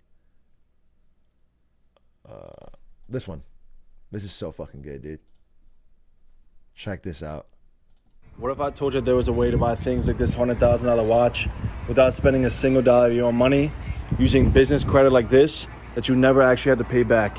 Not to the average person, guys. This sounds crazy, but any business owner knows how this works. You know how personal credit works. Let's say, for example, you go get a car or a credit card in your personal name. Yep. You're personally held responsible for that. So if you were to go get a credit card in your personal name and you were to go max the card out, you're going to be held liable, and if you don't make that payment back, the bank can come and sue you. I don't want that. What makes us different about business credit? With business credit, you are not personally held responsible for that line of credit. So let's say, for example, how I got this watch. I was able to open a business that I didn't really give a shit about. I went and opened business credit cards in that account. I then proceeded to go on, buy this for $100,000. I'm going to turn around and sell it to a jeweler for $80,000 in cash, which now gives me the cash. I'll file bankruptcy on the company. I'll never have to actually pay it back because I'm not personally liable for that American Express card. It's all liable underneath my business.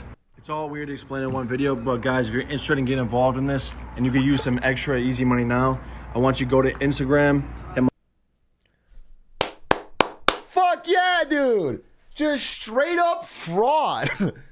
Straight up fraud. Free money glitch. That's fucking hype. He doesn't mention that if you're a random fucking...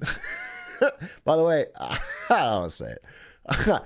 I do think, you know, the Wolf of Wall Street, that fucking American Express is not going to give you a $100,000 line of credit on a business that has no income.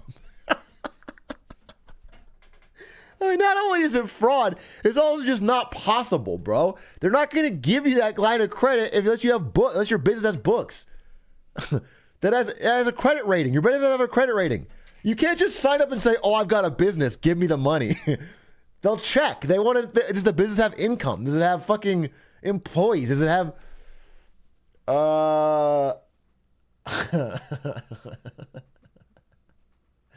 Also, if you commit fraud like this and just rob the company's coffers blind for personal wealth, they can do what's called piercing the corporate veil in a fraud trial and make you liable for the money. You have to pay it back, especially on like a one-person LLC. They could easily tie it back to you and make you have to pay it back. You can't just fucking, no, it was a corporation, not me. So either way, you're fucked. I mean, it's it's incredibly stupid, which is why, by the way, this is openly fraud, which is why I checked this guy's TikTok account out. What is it? It's Green Thumb Got Bands. Let me just open this up because I saw this TikTok earlier. TikTok.com. Green Thumb Got Bands. Okay.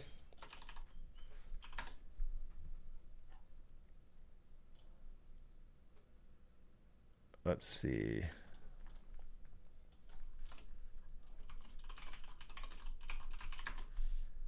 Wait, did he delete his account? Did he delete his account? I think he deleted it, bro. Anyway, we have it here. This was his follow-up. He had a follow-up TikTok. The funniest part about this whole video is how many of you guys thought I was being serious. You had to be fucking stupid to believe that you can open a brand new business, get American Express, and be able to spend $100,000 without any history on the business or any of that kind of shit. I was trolling another TikTok video I saw, and y'all blew it up like I knew what fucking happened. And now everyone's commenting, fraud this, fraud that, fraud this, but there's no proof of me for anything because it was all complete bullshit.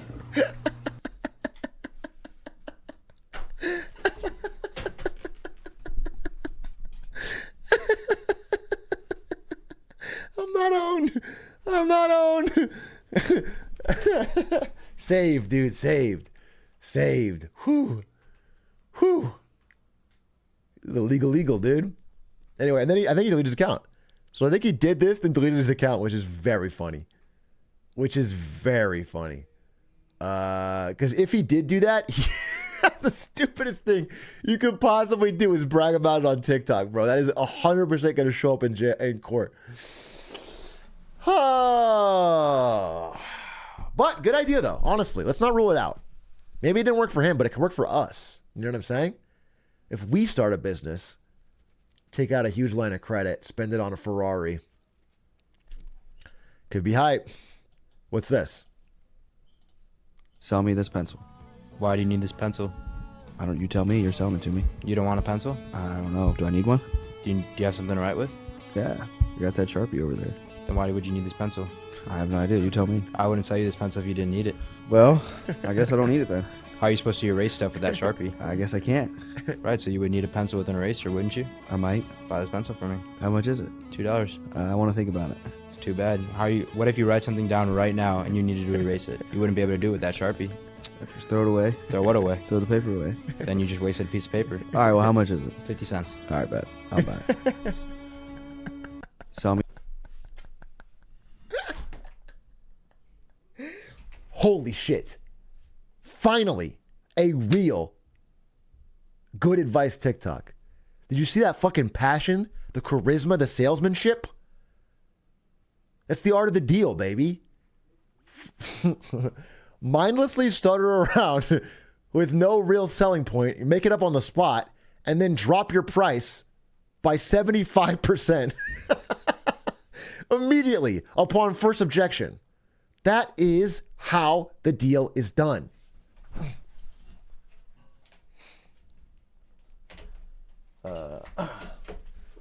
Supreme sticker on the laptop, inked out. Yes, sir. Yes, sir. I mean, look at this fit, dude.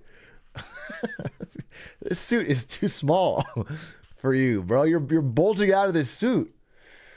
All right. That was a good one. Game is game. What's this? This restaurant owner scams between $500 and $1,000 daily using Tinder. And believe me, you're not ready for this. It's one of the most used manipulation techniques. I strongly advise against using it. To explain, this restaurateur purchased a premium subscription on Tinder and created a fake profile of a wealthy and attractive man. This allowed him to get hundreds of matches per day. He invited these women to meet him at his cafe, but upon arrival, they surprised to find he wasn't there yet. However, the restaurateur was monitoring them and would send them a message saying, "I'm on my way. Have a drink and a cake. They're delicious." And he didn't stop there, because he would also add, "Also, get an eclair and a coffee for me. I'll reimburse you as soon as I arrive." Every day, he would repeat this maneuver with dozens of women, costing them at least $50 each. That's how he managed to earn over $500 per day. In the end, the person who succeeds is the one who works smart, not necessarily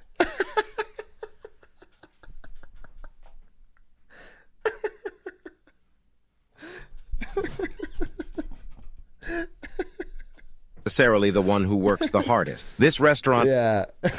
Working smart, dude. Nothing smart than consistent, repeated fraud. And also, yeah, turning catfishing into your business, also not real, right? This is just a fucking random example with fucking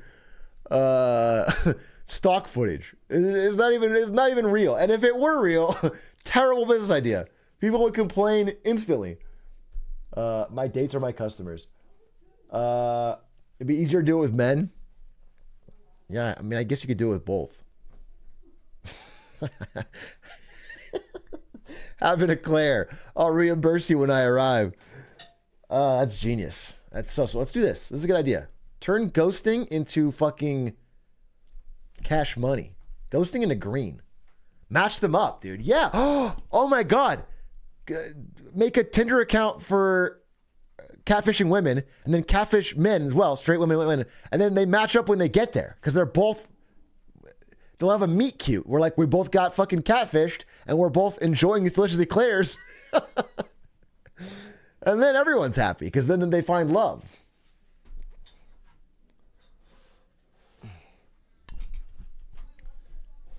And then start a wedding business to capitalize. Yeah, and then start catering weddings.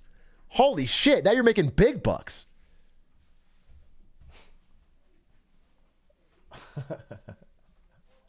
I'd watch a rom-com about that. That would actually be a funny idea.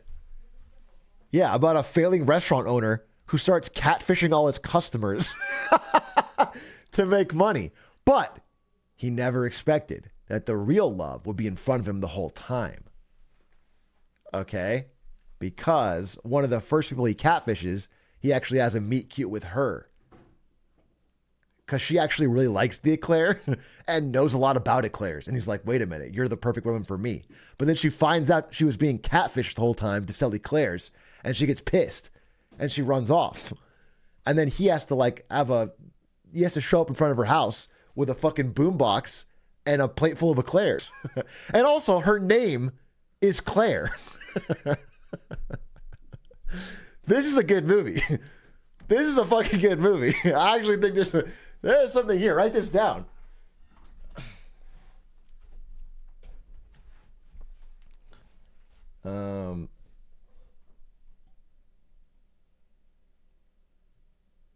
Hallmark is calling. Let's see. What's this one? Pay you $1,000. Can we double it in 6 months? No. How long? In 12 months? Okay, no problem. I'll do a double in a year. Here's $1,000. I get a double back, right? So if you take 1,000 and you double it every year, what happens? 1,000 goes into 2, 4, 8, 16. 32, 64, 256, 512, $1 million. $1,000 is 9 doubles away from $1 million. Wow. Now you take $1 million and see what happens if we double it 9 times. $1 million is 10 doubles away from $1 billion. How do you find the doubles? Well, that's the game. Pay you $1,000. Can we double it in 6 months? No. I don't even How think his long, in math 12 is months? right. Okay, no problem. I'll do a double in a year. Here's $1,000. I get a double back, right? Wait. So if you take 1,000 and you double it every year, what happens? 1,000 goes into 2, 4, 8, 16. Yeah. 32, 64, 256. 64 does not double to 256.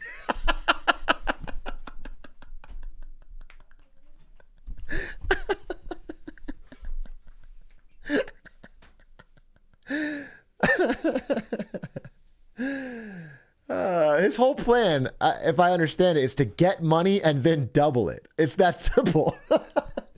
If you just keep doubling your money every year, you will eventually be a billionaire. That is true.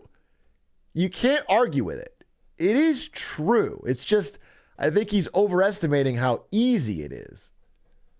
It might be more difficult to double $512,000 in a year with no risk.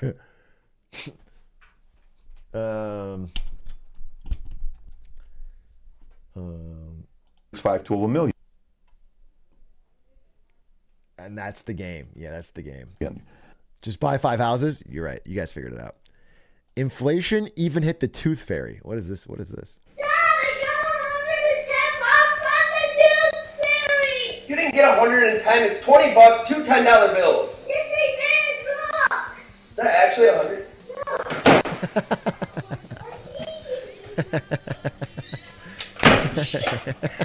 I think the tooth fairy was drinking last night. That's probably staged. Fake but funny. Oh, what's this one? That's not even investment. That's just a funny little family moment, real or not. Youngest billionaire in the world right now. What's your net worth now? I can explain this in a way that might sound crazy. I'm a billionaire. Let's think about it. Does a billionaire have a liquid $1 billion in his bank account? No. Okay, so is he actually a billionaire? No. Like liquid billionaire? No, I'm not a liquid billionaire yet. Probably will be mathematically soon. But I'm a billionaire because number one, let's just say I can make 500 to $1 million a month. That's like 12 mil a year. You do like a money calculator since it's like a hedge fund style thing. We're already in the hundreds of millions. And then other business.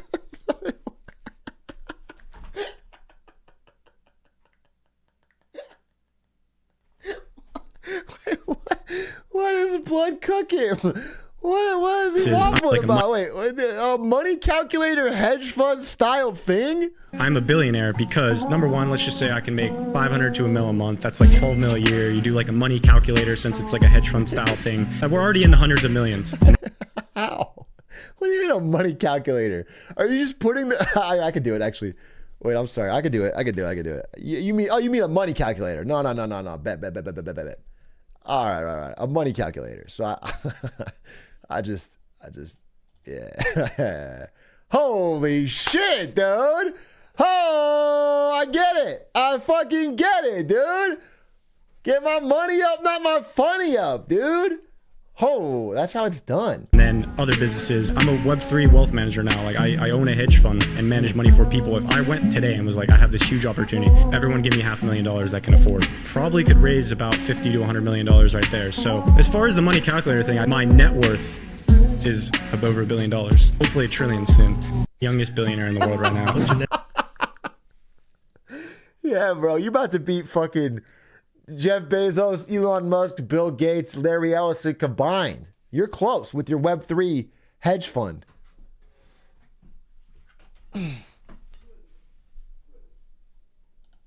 Who is that? I have no idea. Is Mayo the youngest billionaire in the world? Let's see. So apparently, Gen Z consumers, 34% seek financial advice from TikTok, 33% from YouTube, and 24% from financial advisors. Boo. Cringe. Oh, does anyone have this video? Wait. This is one of the all-time classics. Does anyone have this video? This might be one of my favorite fucking investment TikToks of all time. If you know, you know. This is one of my favorite videos of all time. So basically what you do is when the line starts going up, you buy. And when it starts going down, you sell. And basically, we were able to quit both of our jobs and just invest in this. This is like the beginning of the 2021 bubble, dude. It's a fire video. This is a good era, dude. What happened? Bring those days back. Bring back NFTs. Bring back JPEGs of monkeys. Bring back crypto to the moon. Bring back every tech stock up every week, buy every dip.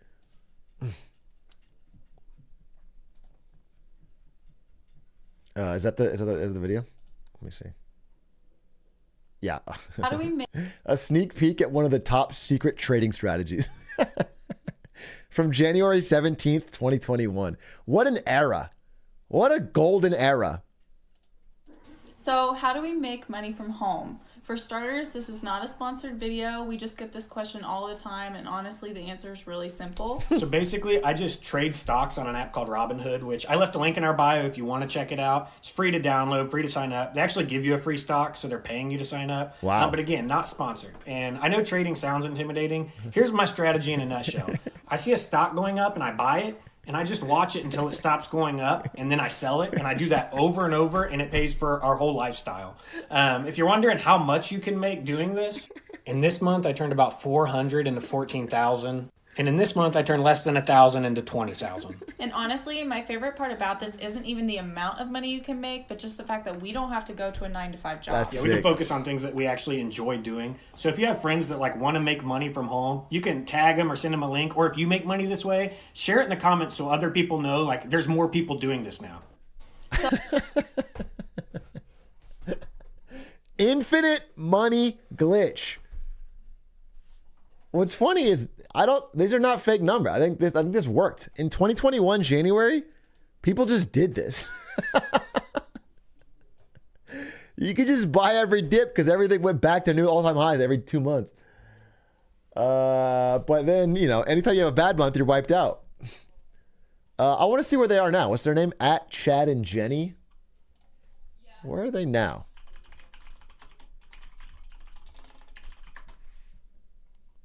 Is it deleted?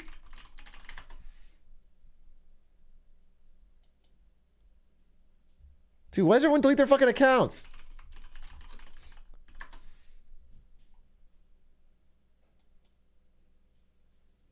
Hey, Charlotte. Yeah, I think they're... Damn. I guess people follow up, dude. People make... People follow up a year later, and it's embarrassing. Maybe the line never went down. Yeah, maybe they just keep making bank. Maybe that guy now, his name is Warren Buffett. So show some fucking respect. Show some fucking respect. -5. What'd you say? The Real Dead Rat sent me this. What is this? How rich people versus really how rich. rich people board an airplane versus how really rich people board an airplane. Bro, I've seen this guy's fucking TikToks. I've seen his shorts. Every one of them is like rich people are assholes, but really rich people are really cool. It's so... the theme of his videos is fucking terrible.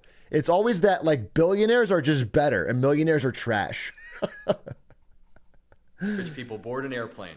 For the 5th time, we're not boarding for another 10 minutes. Then sneak me in with the crew. I don't want to waddle in with the rest of the cattle. Yeah, I saw you shove an old lady to get a better place in line. I'm a gold member. Elbows are encouraged. Gold at this airline is like a tall at Starbucks. It sounds impressive, but it's really not much. Oh yeah? Explain that to my German engineered aluminum carry-on. I don't know how security missed that thing. We're gonna gate check it. Please don't do this to me. The last one came out of the hold looking like an old Diet Pepsi can. You might want to fly. Why would This is not how a customer service representative would talk, by the way. Even if you were being a bit of a douche. Private next time. Hey, Rodney. Good to see you back in the Southeast Corridor. Thanks for the kind words, Mr. Crown. Looks like you're getting the upgrade. Not going to say no to that. Look, if it's a problem, you can turn me down, but can I board last? I want to stretch my legs for as long as possible. We're not leaving without you. You're practically the co-pilot. Looks like I'll be name-dropping you in the airline survey again. Thank you, sir. Now, slide me your carry-on. I want to make sure we save room for it in the overheads. Follow for more. How rich people versus... This is so fucking bad, dude. It's so fucking bad. And these things do numbers. 286,000 likes. He does a video like this every day. It's like how rich people buy a hot dog. And it's like a rich person's like, I want extra ketchup on my hot dog. Sorry, asshole. And then the really rich person's like, you know what? Give me whatever, Rodney.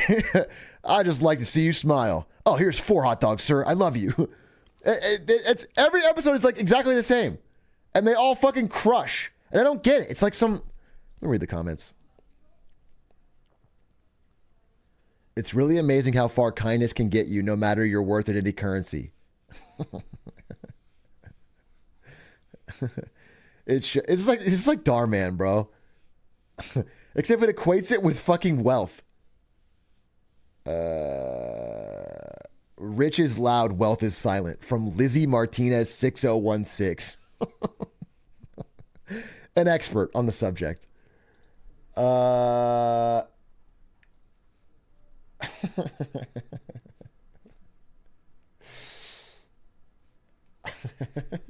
Queen.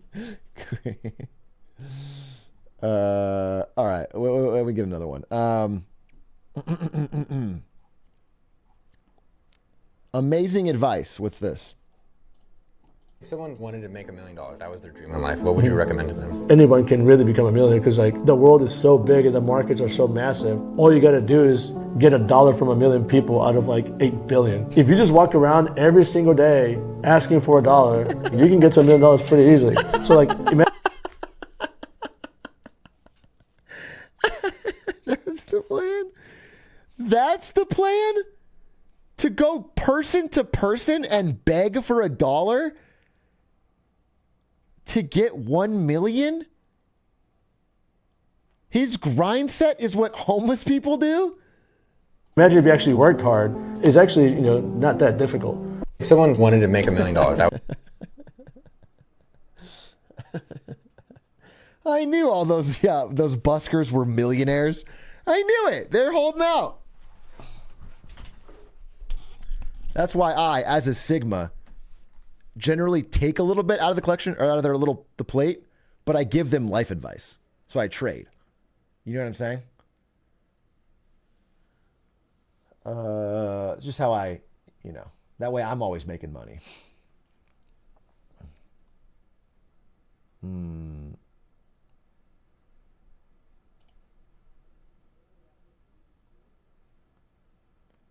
I just asked one person for $1 million, work smarter, not harder. I remember this is a weird core memory of mine. The first season of a show called The Apprentice, starring, at the time, flamboyant businessman Donald Trump, who would later become the president of the United States.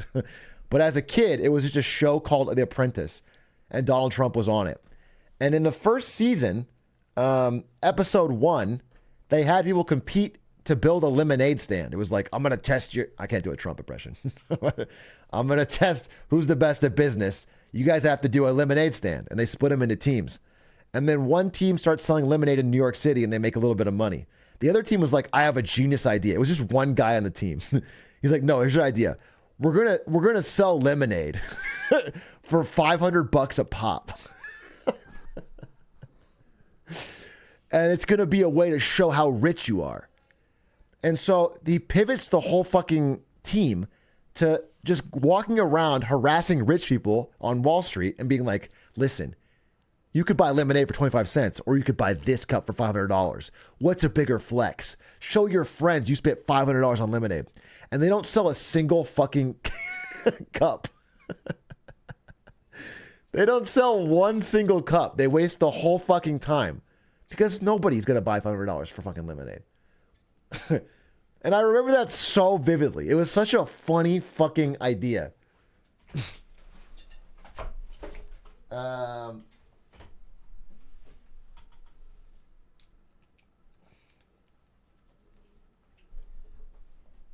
if they call it lemonade death? Yeah, I mean, listen, if they charged fucking $25 for it and said it was fucking homegrown, organic, pure vegan legendary lemonade from the Himalayas, they probably could have. But they're not going to sell it for $500 pretending it's a flex. Let's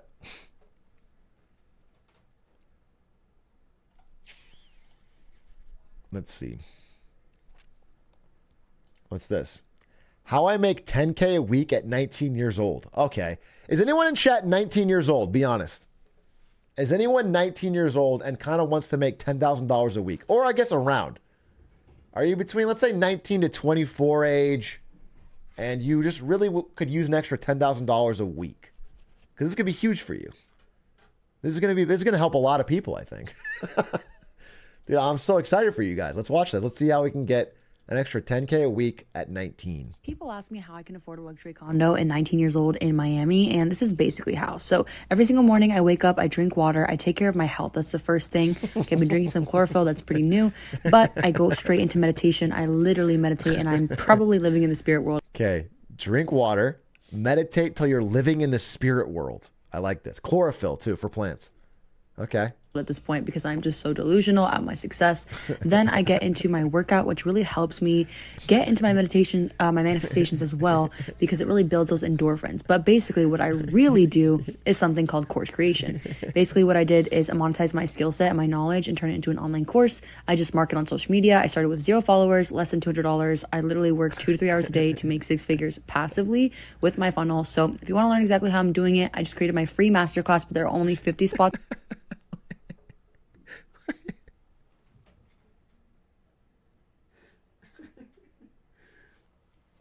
So,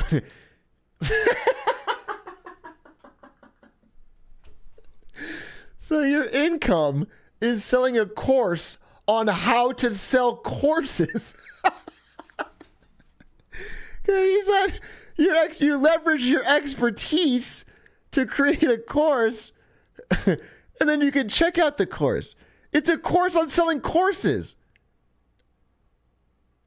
That's genius. That's genius. So, but don't forget the water and the manifestations and the meditation too, though. What's left to sign up? People ask me how I... Holy shit, she's next level. 2 to 3 hours a day to make 6 figures passively. That's not passive, by the way. It's a low work day, but I don't think you understand what the word passive means.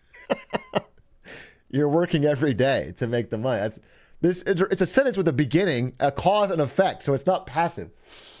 That's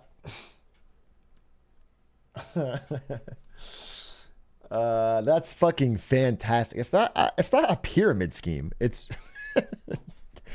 I mean, if she's making this money, I guess she knows how to sell courses, but her course has to be just tell people that you have a course that makes them money. Like it's a fucking recursive loop. The only way to sell the course is to tell people you make a bunch of money and they want to live like you. And the only way to make the money is to sell the course. With my funnel. So if you want to learn exactly how I'm doing it, I just created my free masterclass, but there are only 50 spots left to sign up. People ask me how I can... And if they make a course, then you're just competing on courses. I'm so delusional at my success, she says. I do agree. I do agree. She nailed it with that. Oh, Steve Ballmer from 1980s? What's this? How much do you think this advanced operating environment is worth? This is the CEO of Microsoft after Bill Gates. He's the guy who said developers. He's also the guy who said the iPhone will get 0 significant market share. 0. Right before it launched. You had a lot of great quotes. Wait just 1 minute before you answer. Watch as Windows integrates Lotus 123 with Miami Vice. Now we can take this Ferrari and paste it right into Windows Right. Now how much do you think Microsoft Windows is worth? Don't answer. Wait until you see Windows Right and Windows Paint and then listen to what else you get at no extra charge. The MS-DOS executive, an appointment calendar, a card file, a notepad, a clock, a control panel, a terminal, a print spooler, a RAM driver, and can you believe it? Reversi. That's right, all these features in... How did Apple ever outmarket these guys? I don't get it. How? How did Steve Jobs ever come back from the deficit? I mean, these guys, they just exude cool. Reversi, all for just... How much did you guess? 500? 1,000? Even more? No, it's just $99. That's right. It's $99. It's an incredible value, but it... This is currently the second most valuable company on earth. Anything's possible, bro. Anything's possible. Believe in yourself. It's true. It's Windows from Microsoft. Order today. P.O. Box 286. Why does he look so sad? I don't know. He knows what's coming. What's this? Matt Damon, if you see this, you're a fucking sellout. Fuck you and fuck cryptocurrency. Matt Damon, if you see this, you're a fucking sellout. Fuck you and fuck. Oh, whoa. I guess fortune did not favor this bold. I get the feeling she may have made some bad investments. Didn't have diamond hands, I feel. She wasn't bold enough, yeah.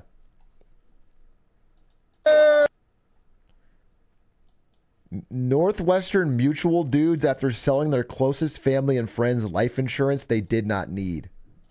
Richard funded $80,000. How you doing? Richard! Richard! Richard! Yeah! He might have just broke his hand. Richard funded $80,000. How you... Let's go! Wolf of Wall Street, baby! What's this? Me buying rental properties, thinking I'm such a boss, and never gonna have issues.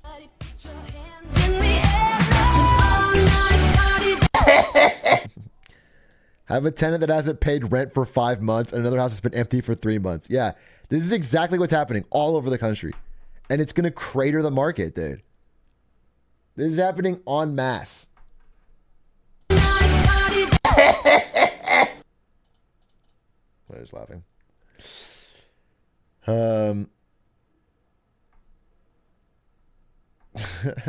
Hey girl, I know you have me blockchained, but recently with all the art being put out, it reminds me of when you commissioned me. I miss the way you NFT'd me. Just thinking about the way Bitcoin's price fluctuates makes me think of the way my feelings for you have reached an all-time high. Because if you were crypto, I'd never sell you. Anyway, no need to respond. Stay safe. Are you fucked in the head? Riz, dude. Absolute out of control Riz. Best housing hack I've ever seen.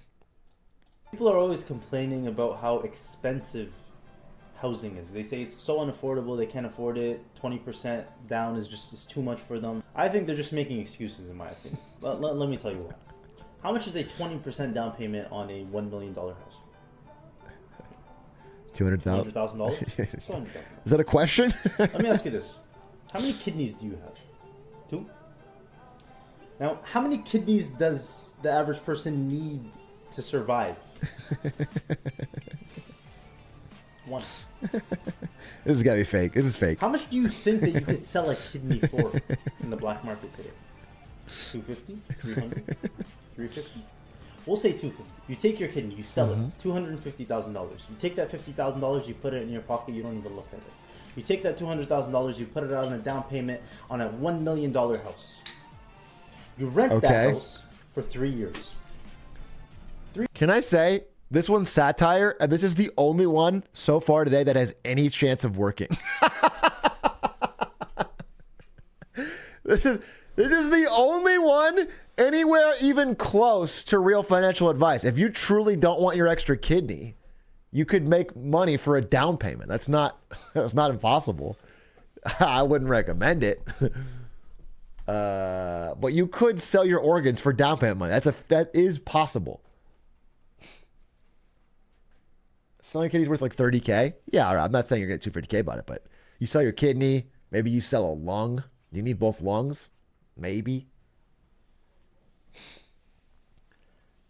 There's got to be other stuff you can sell. Your liver. You put that all together, you got enough. You scat that together, you could probably get a nice down payment.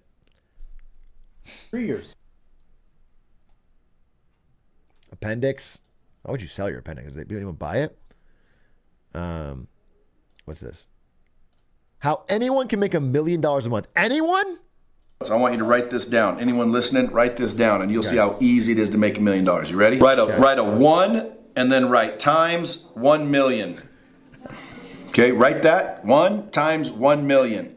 Now write 10 times 100,000. Now write 100 times 10,000. Now write 1,000 times 1,000. Now write 10,000 times 100. Now write 100,000 times 10, and then write 1 million times 1. Now this is how easy it is to make $1 million. Ask yourself this question. Do you have any product or service right now available to you that you could get one person, look at the top of that list, that you could get one person to give you $1 million for? No. Okay, go down. Cross that one out, by the way. Now go down. Do you have anything that you could sell 10 people for 100,000? When it comes to selling courses online, which is what I help people do, I do that exercise all the time. Oh, so your source of wealth is also selling courses online. That's interesting. That's interesting. Interesting. I wonder if that'll be a pattern. I would keep that in mind. So you're making the money from courses. Interesting. Interesting. So there's not a lot of independently wealthy people who made their money through actual business giving advice on how to do that. It's mostly people selling courses on how to get rich. Interesting. Interesting. Absolutely horrendous listen, boys. Not for us. Not for us, Sigmas. He said once you have $20 million, like, you can have everything. Unless you want to buy a jet or a yacht, like, you're set. But for me... Sorry, that was the top G? The top G said... So Andrew Tate said... He said once you have $20 million, like, you can have everything. Unless you want to buy a jet or a yacht, like, you're set. But for me, I'm like, I'd burn through 20 million and, like... Dude, I could spend 20 million before you could say 20 million. Like, and I even think like 100 million is not a lot. I know, like, would you buy an $80 million jet? Let's say, you know, you get to the point where you can buy a jet.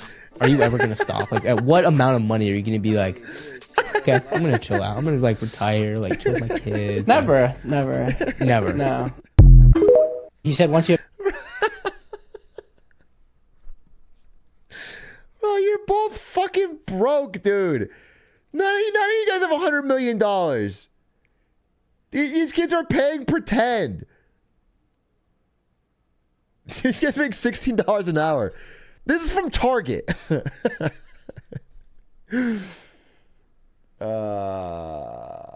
That's so fucking funny.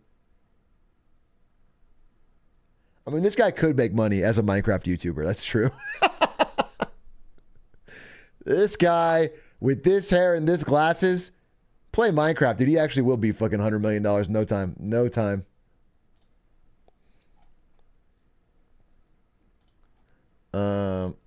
This is the worst thing I've ever seen on Twitter. Anytime you create something new. Okay, this is obviously a parody of Elizabeth Holmes. So it's actually probably pretty funny. There should be questions.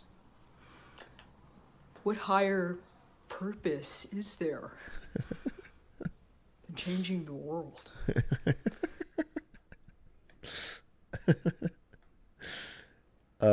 It is crazy how much money she raised without ever having any product. If you guys don't know, I mean, short story, Elizabeth Holmes Theranos made a blood testing product that was supposed to test blood quickly and rapidly, and they could put it in Walgreens. But it didn't work. It never existed. They just never had it. And she just kept raising money, and it lasted years and years. She hired a lot of people, and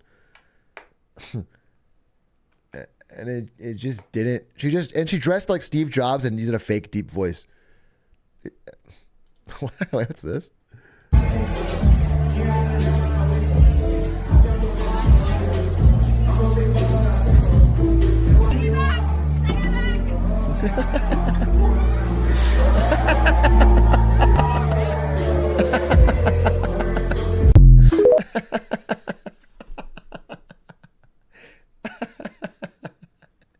The card decline sign is so funny.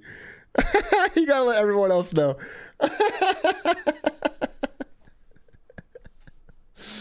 That's so funny.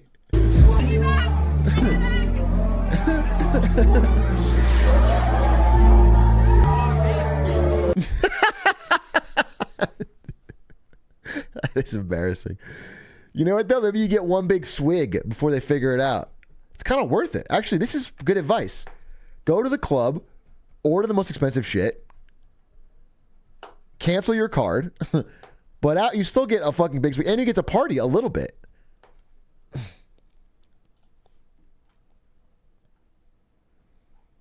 Oh, speaking of that, Liz Holmes, pitch deck. What's her pitch deck? This is so basic, huh?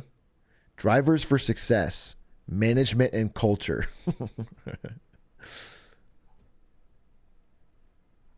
That's so basic. It must have been the turtleneck. All right, what's this? I'm getting a ton of questions about how expensive is it to maintain my $5 million 100-foot yacht in Miami, Florida. Let's get right into it.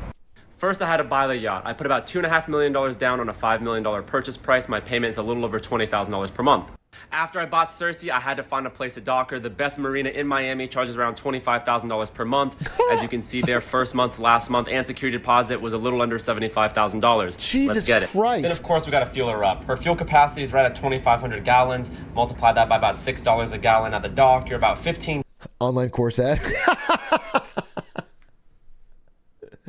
Online course ad. $1,000 to fill up her tanks. And you can't have a $5 million boat without insurance. As you can see here, the annual premium is right at $62,000 per year. I also need to pay for a hurricane plan, meaning if a named storm comes barreling through Miami, Florida, I need to move my boat up north to be safe. Well, where do you put it? Well, you have to rent a slip for 6 months during hurricane season for $8,000 a month or $48,000 per season. That's ridiculous. I also have a full-time captain, a full-time engineer, and a deckhand. That's another $200,000 per year just in crew costs. And then probably another $20,000. Either that's fake or the stupidest use of your money I can imagine. That's ridiculous. That's literally unaffordable for all but like, you're not making that money on fucking course income. Like I read an article is about how yachts are like the only thing left that really separates the omega rich from just the very rich. Like billionaires feel sad they have nothing, like, because you know, the rich people can just fly private too. They can have great vacations. They have, you know what I'm saying? If you're a millionaire, it's not like the shit's hard for you. But you can't afford a fucking mega yacht. Because it's just so stupid. A yacht is such an expensive, stupid purchase that you have to be so overwhelmingly loaded to be able to just fuck off money. Like there's...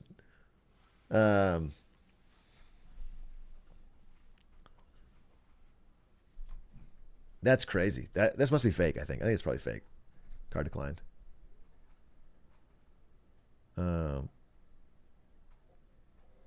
Skip that one. What is this? My hedge fund is much more superior to Berkshire Hathaway. Just look at their strategy. Look at Warren Buffett. Him and his strategies are absolutely outdated. The only thing that saved them and kept them afloat for so long is the Apple stock. So many of other investments of Berkshire Hathaway is either going sideways or actually to the downside. So there is really no comparison between Carlo Capital and Berkshire Hathaway.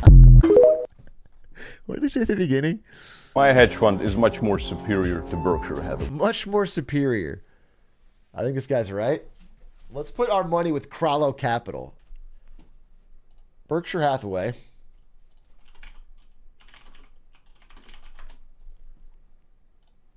Let's see. This is Berkshire Hathaway stock. $507,000 a share. 55,000% returns all time over the course of fucking decades. 50 years of investing. Class B. Let's do Class B.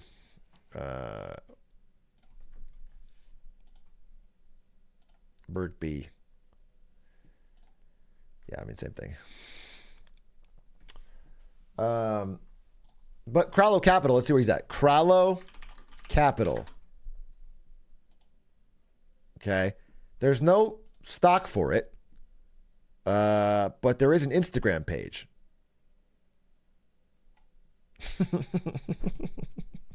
Of him with big stacks of money. Crypto mastermind, crypto guard, focus on trading. Let's see. In terms of energy, guys, never, ever, ever loan money to your friends, family members, relatives. Don't let other people suck you into their financial problems. Don't be an ATM.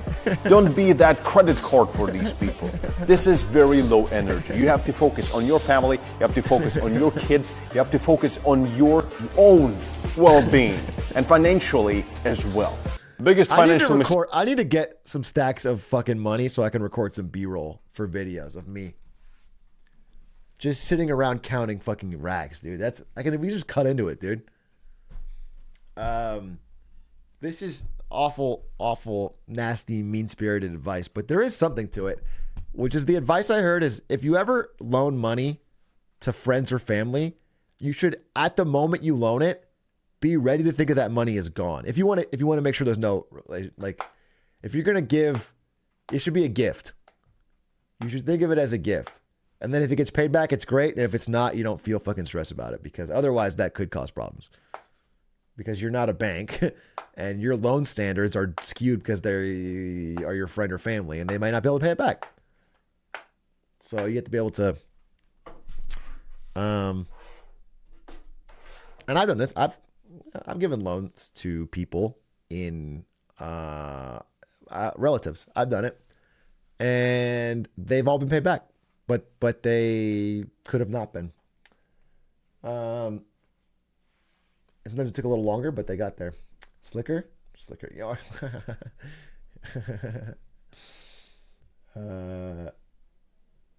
I put 100% interest on the money I loaned to my family. Wait. So you actually, let's reverse this guy's advice. Let's reverse it. Wait, fuck, I lost my, I'm frozen. Giga Chad.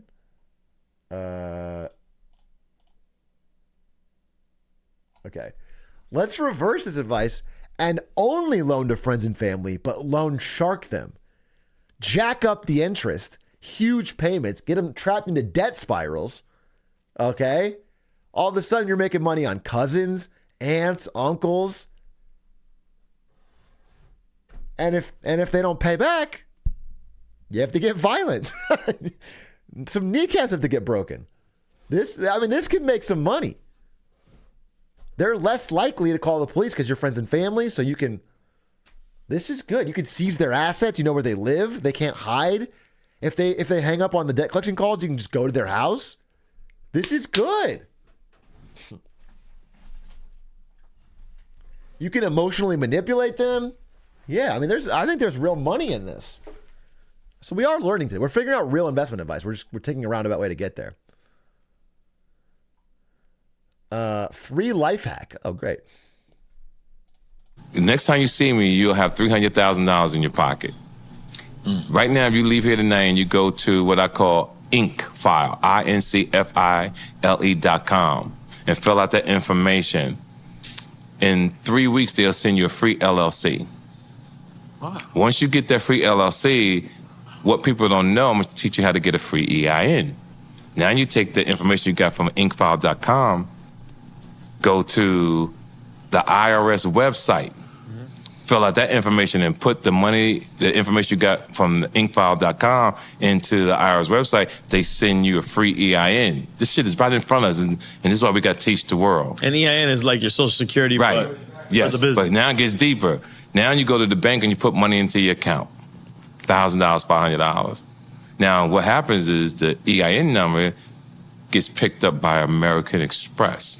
Now American Express will send you an envelope in the mail, and it says exactly what it says. Your credit has granted you privilege. Now you put your corporation information in on American Express and fill it out. Right there on the phone when you call in to get approved, you are approved. You got $200,000 to $500,000 platinum credit card. No, you less don't get a than platinum 3 credit card for motherfucking weeks. putting No, filing- 7 days. And it's still fraud. You don't have the money. You borrowed the money and you owe it. The IRS hates it. Holy fuck. This is probably the worst advice at all because it will literally either send you to jail or lock you into a spiral of debt once they fucking assign the debt to you.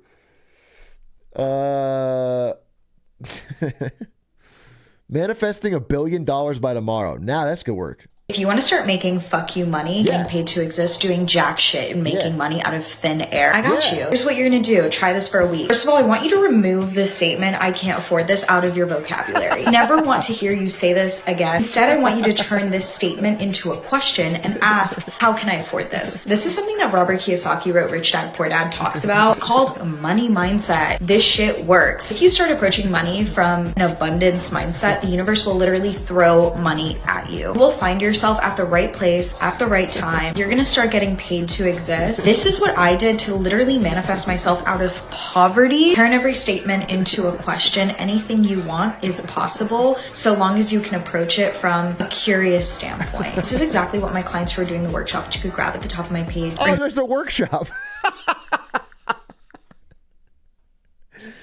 Oh, there's a fucking workshop. Interesting. Using to literally get their tuition paid for, manifest credit cards paid off, insane amounts of money. The workshop's how to manifest the money. I just manifested 13,000.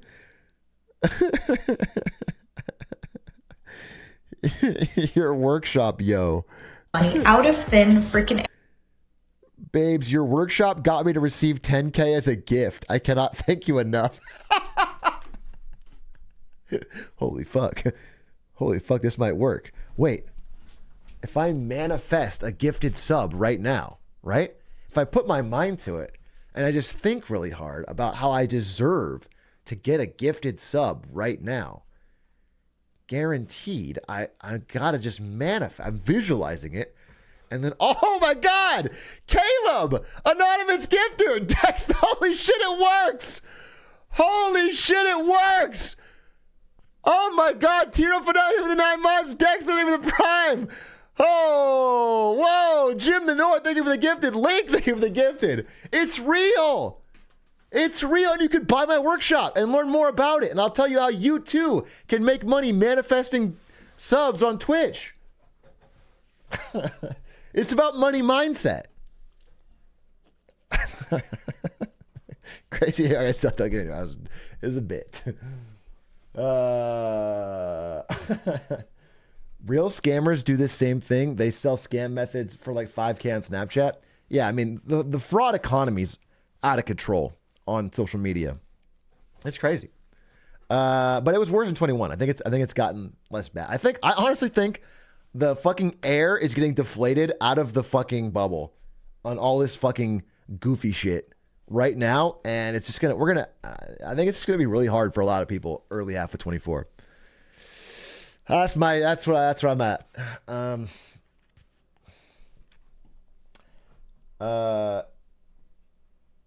Rich people beg for money, wealthy people manifest it. Yeah, definitely. It's definitely not that they like just own large amounts of assets and property. It's like, and they use that to basically tax, extract rent value to make money in perpetuity. It's like they manifest it. They just think about it harder.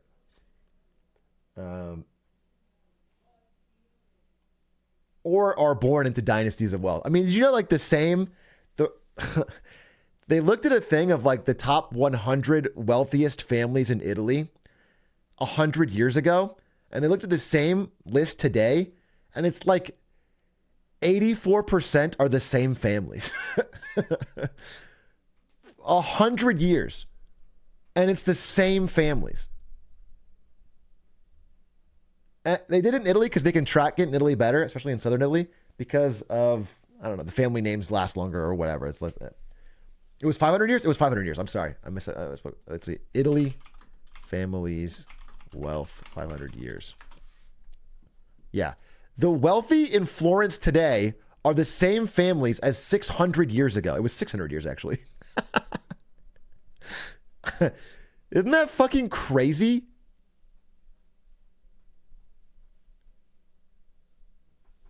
$600 years is how long the effects of inherited wealth can last.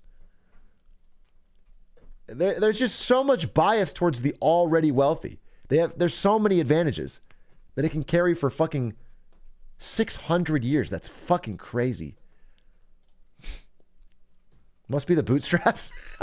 You know what the craziest part to me is that every successive generation of those families was each individually a harder worker than their competition. Isn't it crazy that every one of them just worked harder, put in more effort, was smarter, more self-control? I mean, that just seems so lucky that every time they had a kid, it was like that kid was also incredibly... Home run, dude. Home run. Good genetics, I guess. Yeah, it's the Grussel gene. Maybe they stopped buying Starbucks for 600 years.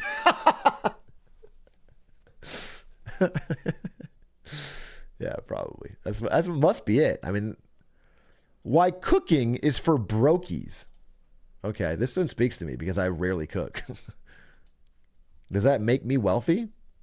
Every day. I never cook. I keep an empty refrigerator. My dad's like, son, don't you think it'd be so much cheaper if you cooked? And I said, no, not really. I said, let's talk about that scenario. Calling the valet, getting downstairs in the elevator to valet, getting in the G-Wagon, burning fuel, sitting in traffic on Biscayne to go to Publix, trying to find a parking spot at Publix, getting out, looking around the store for what I want. Dude, I want fucking chicken or steak. Getting the food, all the ingredients, going home, parking again, going back up the elevator, getting the pots and pans out, cooking like a fucking idiot. I'm cooking, saving money. The Dial soap that costs $8 a little bottle. Oh, clean the dishes, clean the plates. Fucking nerds.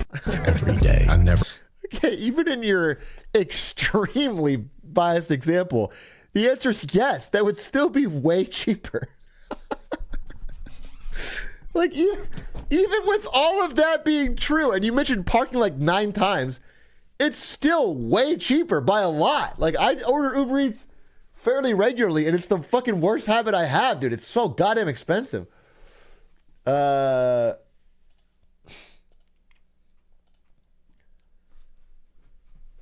Also, did he say he had to call a valet to use his elevator in his own house? Bro.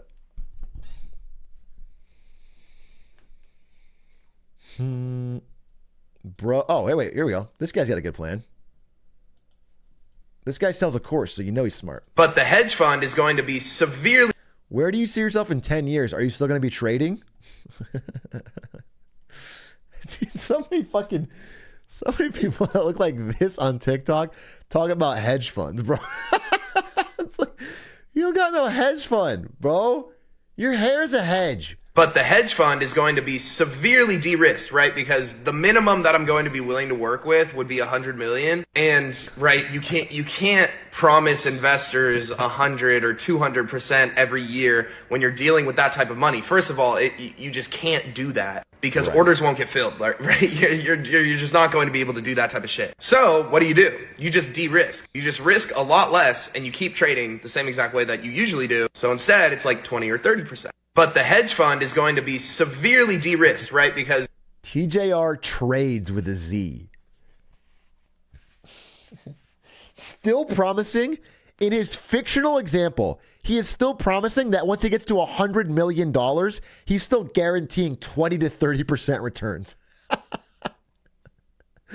Bro, that would make you better than Bernie Madoff. De-risked returns of 20 to 30%.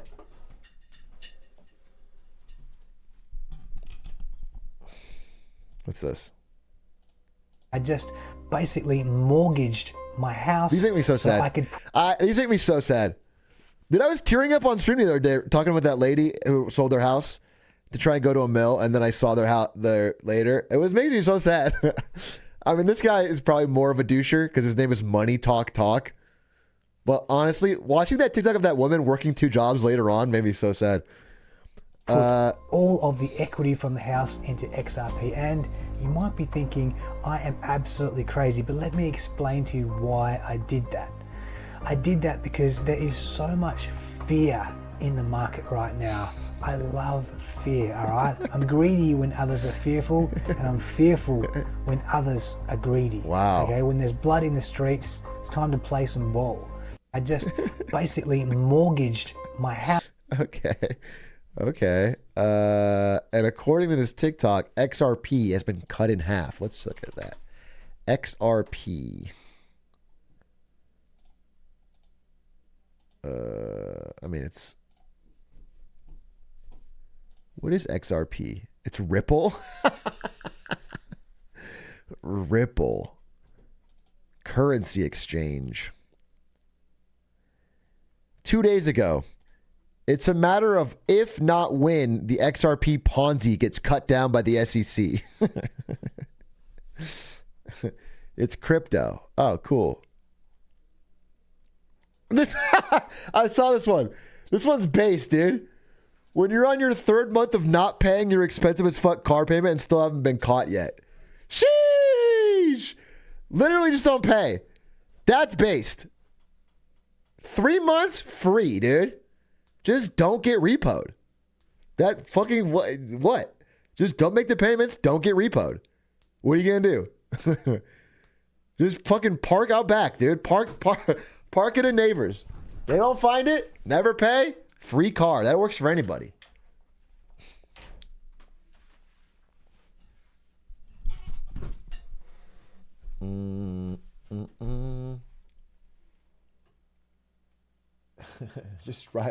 Just simply drive away.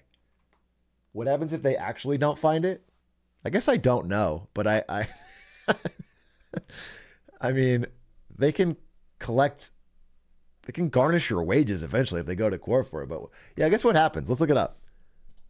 What happens if you don't make payments on a car and hide the car?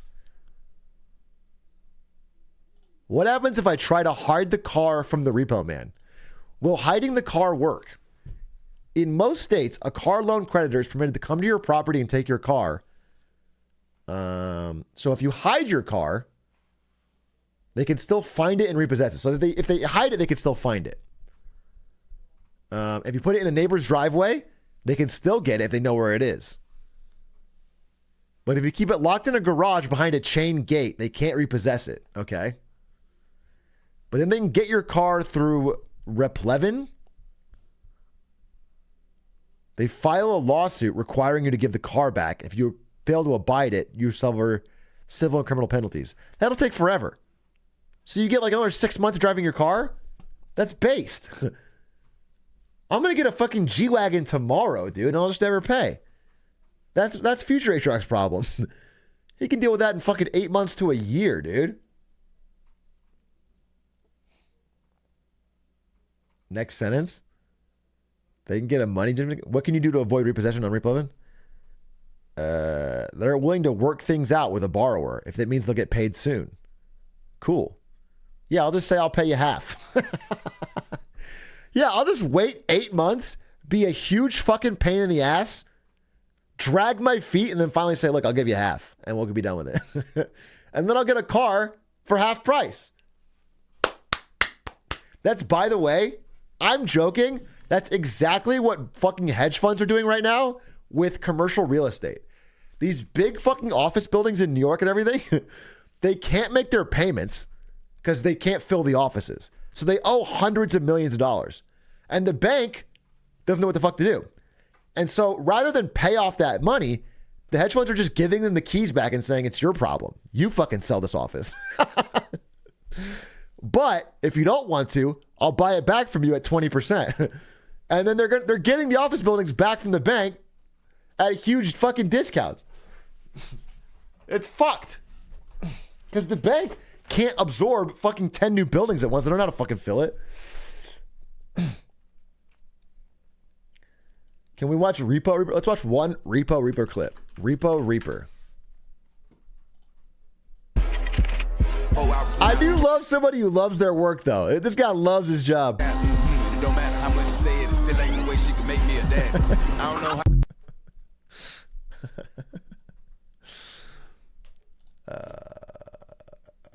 This is the most demonic content. Yeah, I don't support that content, dude. All right, let's see. What's this? Salesman, I just need your signature here saying you agree to pay $1,400 a month for 82 months with a 10% interest rate. Drives off in my brand new Tahoe knowing I'm not going to pay a single dime towards it.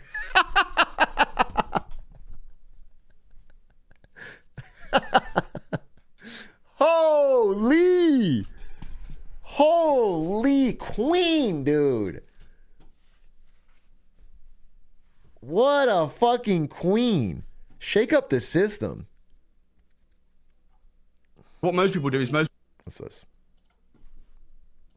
I've got 50 grand and I want to buy 10 houses. What I'm going to do is, because what most people do is most people save really hard. They'll make a load of money and then they'll dump it into a house. And then they'll save the money up again and they'll dump it into a house. That don't work anymore because how can an average person save up 50 grand? Yeah, you're just tying up way too much money. You're tying up way too much money. So the strategy is, and this is what I do and this is what I teach, is if you've got 50 grand, buy a house, but buy a house that is run down. Buy the worst house in the best street.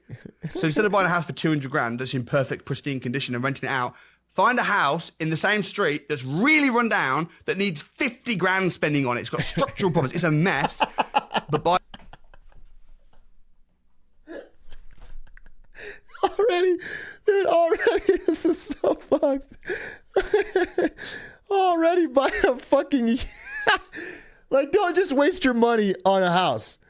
Don't just put it into a rental property. That's not risky enough. Make sure you're buying a house with structural problems. Unknown structural problems. Buy it for 100 grand. Buy it cash. If you haven't got cash, you can get a bridging loan. It doesn't need to be your cash. Buy it for 100 grand. Then spend 50 grand at doing it up. Okay. So again, you said nobody can save up 50K. Your opening argument was no one can save 50K. So get a bridging loan for 100K. So a high interest bridging loan for 100K, not of your own money. More money, you can get a bridging loan. I've got my own bridging company. Because a lot of people say...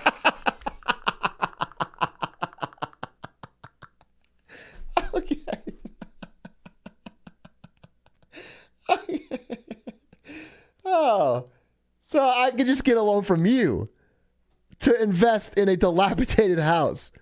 No, that's good. That's good. And I still owe you the loan if the house doesn't work out for me. Yeah, that tracks. That tracks. Oh, how do you get bridging now? So I set my own company up. There you go. I can give you bridging. Right. Yeah, it makes sense. If you've got the demand there, why not service right. it? Yeah. So now you bought a house for 100 grand. You spent 50 grand on it, but now it's worth 200 grand because you've added value. So now what you do is you now refinance it, get a 75% mortgage loan to value, and they'll give you 75% of the new value. So instead of getting a mortgage before you buy, get a mortgage after you buy. So they'll give you 150 grand, which pays back you get your 50 grand back, and you can pay the bridging company back, and then you go again. So it's recycling money. Correct. Yeah. Correct. Yeah, that makes and sense. that is how most wealthy people do property. No, that's not how most wealthy people do property. I noticed that, like, key to your example was the first thing they do once they've repaired the house is take out a loan against it so they can immediately pay you back. So that all the debt is on the bank's book and not on yours. I like that. I like that you give them the high interest bridging loan, then tell them to take out a mortgage on their new property and pay you back. That's cool. I've actually seen this guy before, and I found something out about him is that, you know, he seems like he's a pretty accomplished real estate investor and scholar and class salesman, but it turns out that like 5 months ago, he was a magician. This guy used to be a TikTok magician and is now, yeah. So this is his newest trick. And how he makes your money disappear. Sheesh. Sheesh. This guy knows his shit, dude. All right. I'm going to watch one more, then it's 10 o'clock. We'll watch a show or something. We'll chill. These are good, though. I think we learned a lot today.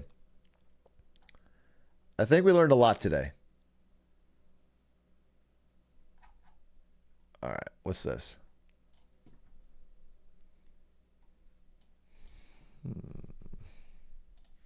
Simply doing compound trading. So if you started with $300 and you grew it to, let me show you how I turned my initial $300 investment into well over 6 figures in a span of 2 years by simply doing compound trading. So if you started with $300 and you grew at 2% every single day for 260 days, you're going to end up with over $11,000 in your trading account. Wow. And I know you're like, okay, but that's not 6 figures. Let's take that initial investment plus the gains that we made in year 1 and reinvest it for a second year. So we took that 11,000, almost 12,000, and we throw it back in to compound it again for a second year. We don't take out any of our profits, and we keep trading for 2% every single day. Cool. The second year, we end up with over 6 figures. That's over 400K compounded into your trading account. And you're probably sitting there like, okay, that's cool, but I have no idea how to trade. Yeah, like zero knowledge, I don't get it. How do I do level it? beginner. There are softwares out there that you can leverage to actually give you those type of results, being a complete beginner, having zero knowledge in the financial markets. One of them is called Monara, and I talk about it all the time on my platform. Now, here's the harsh reality of compound trading. 90% of you are not going to be strict enough to hold yourself accountable to your trading plan before you're able to see those gains and those profits in that account. And eventually, you're going to want to pull that money out before your 2 years is over. But if you think that you're disciplined enough and you're willing to stick to a trading plan that you build for yourself, or you want access to my Tuesday trading call where we take trades together, mark up the charts together, I show you how to. I don't have the discipline. I can't possibly have the discipline to make that 2% every day, no losing days. But if you have a Tuesday trading call that I could pay for, utilize the softwares. Shoot me a message on Instagram and drop your questions. Every single one of these has a fucking course, bro. Creator who What's this? makes $20,000 a month, spends nearly none of it. I'm gonna be super brutally honest about how I spend my day and not sugarcoat anything, even my bad habits. I wake up with the sun and start promoting on different subreddits. I've already made about $450 today while I was sleeping. Then I had someone request some customs. They wanted pictures of me in this red bikini, so that motivated me to get up and take some photos. It's okay. It's just OnlyFans, bro. I gotta make sure I don't watch this. This is getting me banned. And then I went right back to bed to edit them. I don't put on makeup. I don't get ready. I'm just. The entire plan is fucking. Yeah.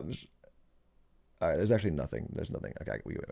I'm worried. Wake up, I don't get ready, I'm just get up and go. Then I cashed out on my Cash App and texted my boyfriend because he's actually on the way to see me here in Ecuador. Checked my email and saw that my APY went up on my high yield savings account, so that's dope. Then I decided to take a break and do some exercise. I don't have a yoga mat, so this is what we're working with. I set up around the pool area below my house. Fun fact, I actually only paid $718 to stay here for a month. I'm in a rural fishing village about 6 hours from Quito, Ecuador. Okay, I just don't think I can do this. I don't think I can. It sounds like you got a fucking good system. You got low costs, and you sell OnlyFans pics, but I can't do that. That lifestyle's too hard. Is she in Myanmar? I don't know. What's this? Who you surround yourself with is who you become. So I like to keep my circle small. Oh, this is a parody, I think. Well, that's why I don't spend time with my kids, because they're not innovators. They're not hustlers. They're not making moves. And then you see them, they're like, let's read a story, let's play catch, or you come into my piano recital, and it's like, you have a business plan? I'm by the hour. It's like, grow up. My time is so valuable, I don't go to the bathroom anymore. It's a waste of my time. I just fully stopped sleeping. It's like keto. Once you get past that first week, you're in a whole new reality. I don't see my kids anymore because I'm not sure they exist. I don't even remember my life when I was sleeping, because I can't remember anything at all. Like, I don't even know my own name. Like, who are you? And I stay focused. Part of the main reason is I can't see more than 3 feet in front of me at all times. Tell me who you are. Wait, is there someone else here? Money movement mindset based. Okay. What's this one? Last one. This guy paid $120,000. All right. So I get worried about these courses, right? Because I can't try before I buy. But this guy paid $120,000 for a course. He's going to tell us about it. Grant Cardone, $120,000 for 4 hours. In the first hour, I learned these 4 things. Number 1, he said, put all of my wealth into one gigantic building so that I can have it passively managed and grow. Number 2, he said I should be doubling down on my personal brand and fame and reinvesting all of the dollars that I have that I'm making a profit back into building impressions, even if I don't ROI on it. Number 3, he told me to think bigger in terms of the size of business that we're currently pursuing. Right now, we're doing like $85 million a year, and he's like, you should be looking at how to make $100 million a month. So that was a good frame shift for me. And so those are the 3 biggest things that I got from Grant.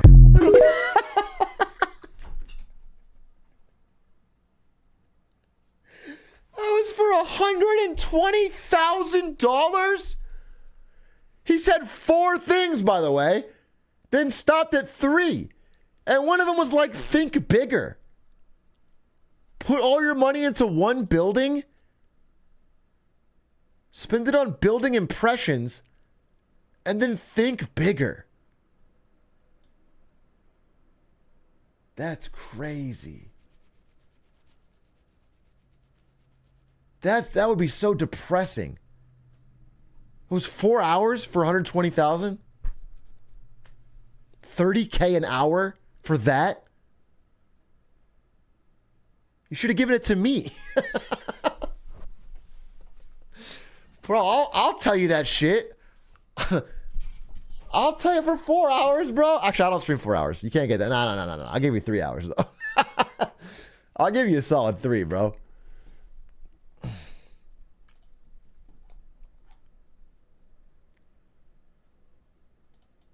What is this? Look at him. He cooked, dude. He fucking ate. No crumbs. Holy shit. All right, we're done with that. That was good. I think we learned a lot today. Everyone here now has no excuse for not being rich. Because we literally watched, I mean, that was a lot of TikToks. That wasn't even just a few. We watched like 20 TikToks. 100%. And that's why, if you want to learn more, sign up for my course. Sign up for my course where I watch more finance TikToks.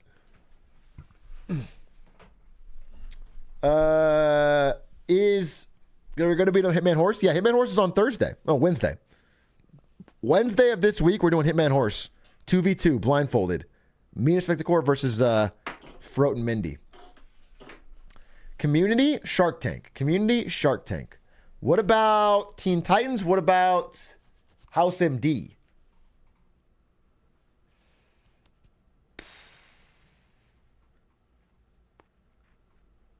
Poll? We need a poll for this bad boy. We're going to watch some show to close out the night. But what is that show? Or I could just run Hitman. What if I just run Hitman because I'm fucking addicted? All right, let's get a fucking option. Let's see.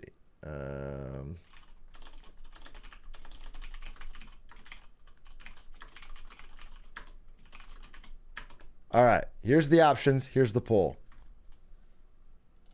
1 for Hitman, 2 for Shark Tank, 3 for Community, 4 for Teen Titans, 5 for House MD. I'm either pushing for the world record or watching one of these shows. I get a quick snacky. We are back, and I'm following democracy.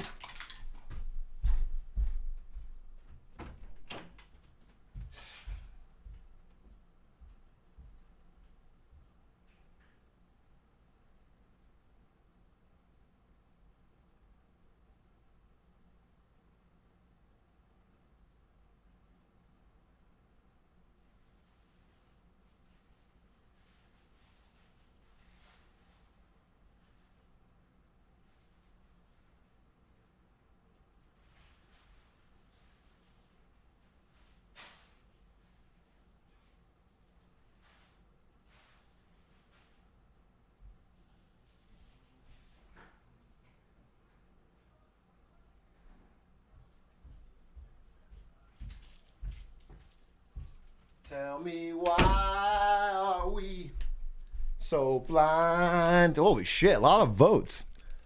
It's looking like we're entering the tank. Oh, 1v1 Hitman Shark Tank? All right, we'll do a runoff. We'll do a runoff. House MD kind of got screwed because I covered it with the thing.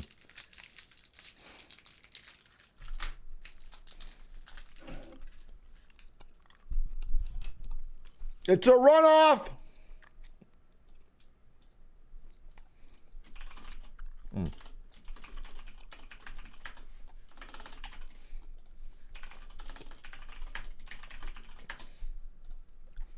1 and 2.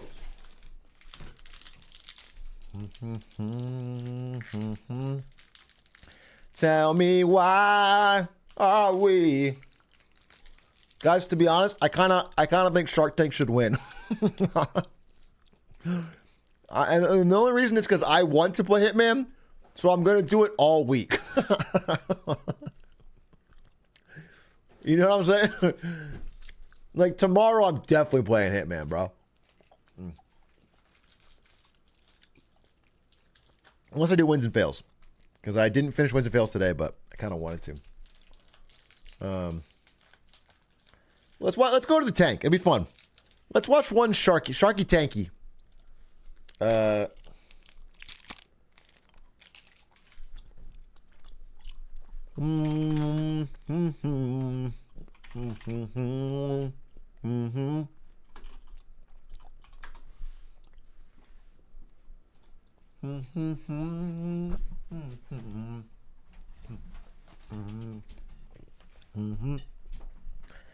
Atrioc and Hitman are like a samurai and his blade.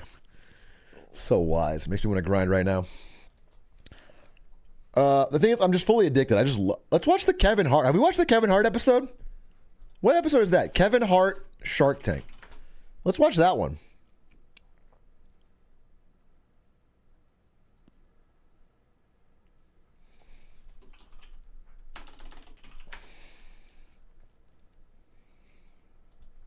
Kevin Hart, episode 1310. Perfect.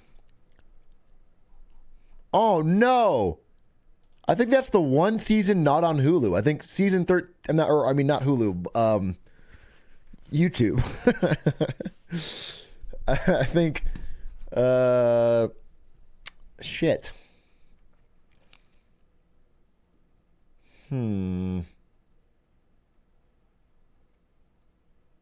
Damn, I think that's true.